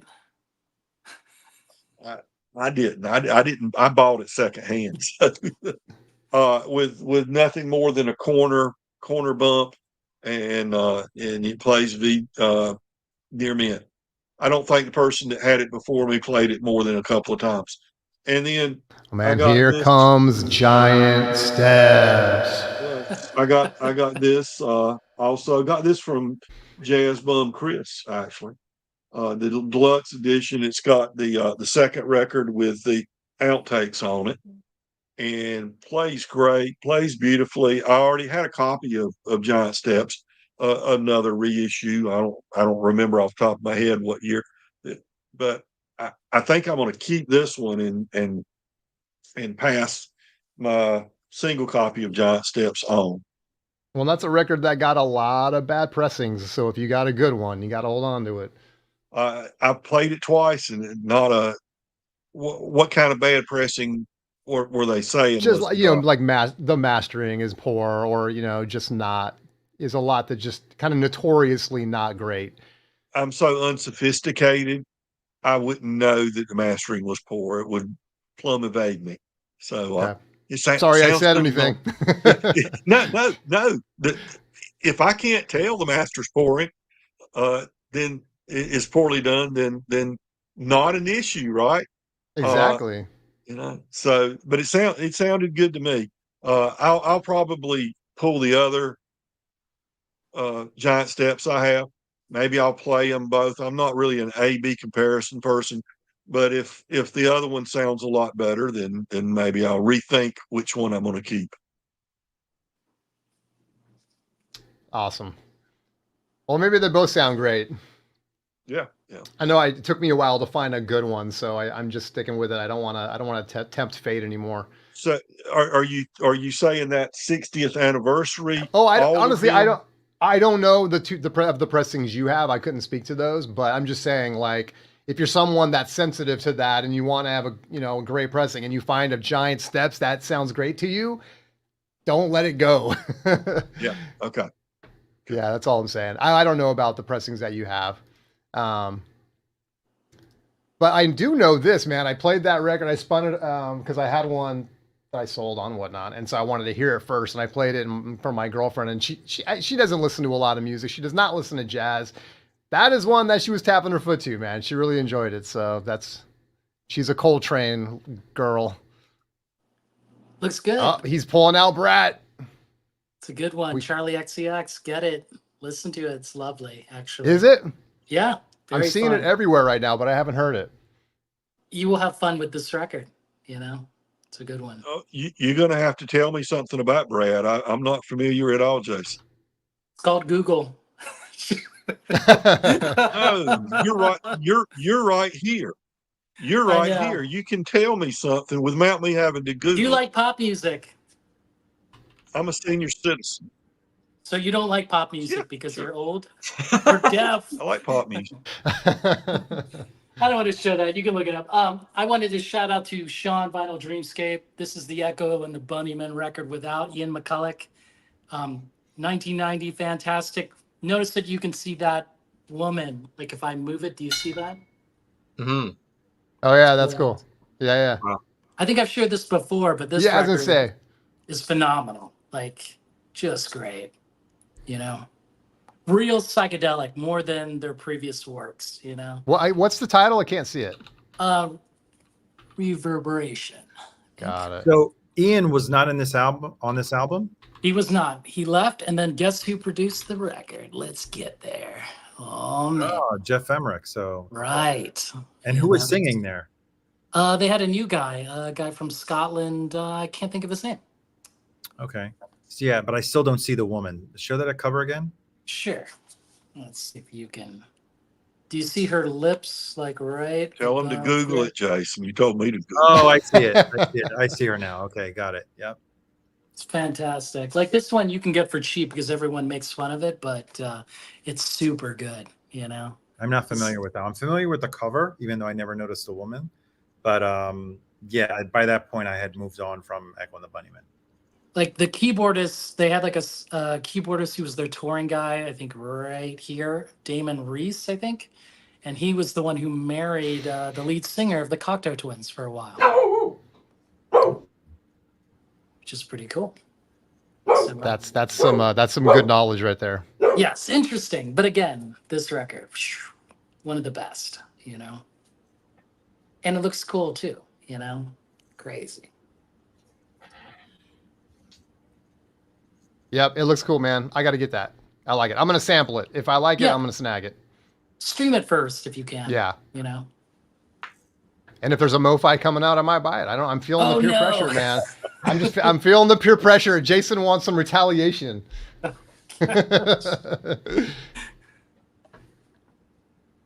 right, man. Well, what do you guys think? Is it time to get everyone to bed?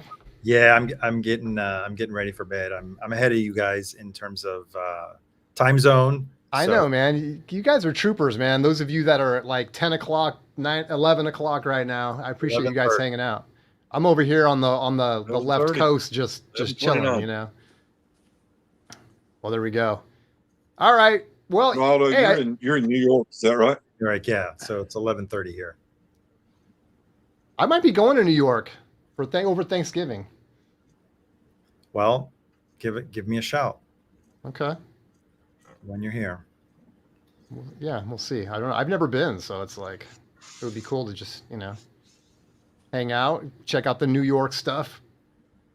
I do want to just say quickly too, is that for those that I know some people are surprised when they come on here and there's no Chance, is that Chance is moving to a weekly format now. So that's why you see me on here every other week. This is the B side. So if you don't see Chance, don't be scared. And if you're not happy with the show, you can always check them out on the A side.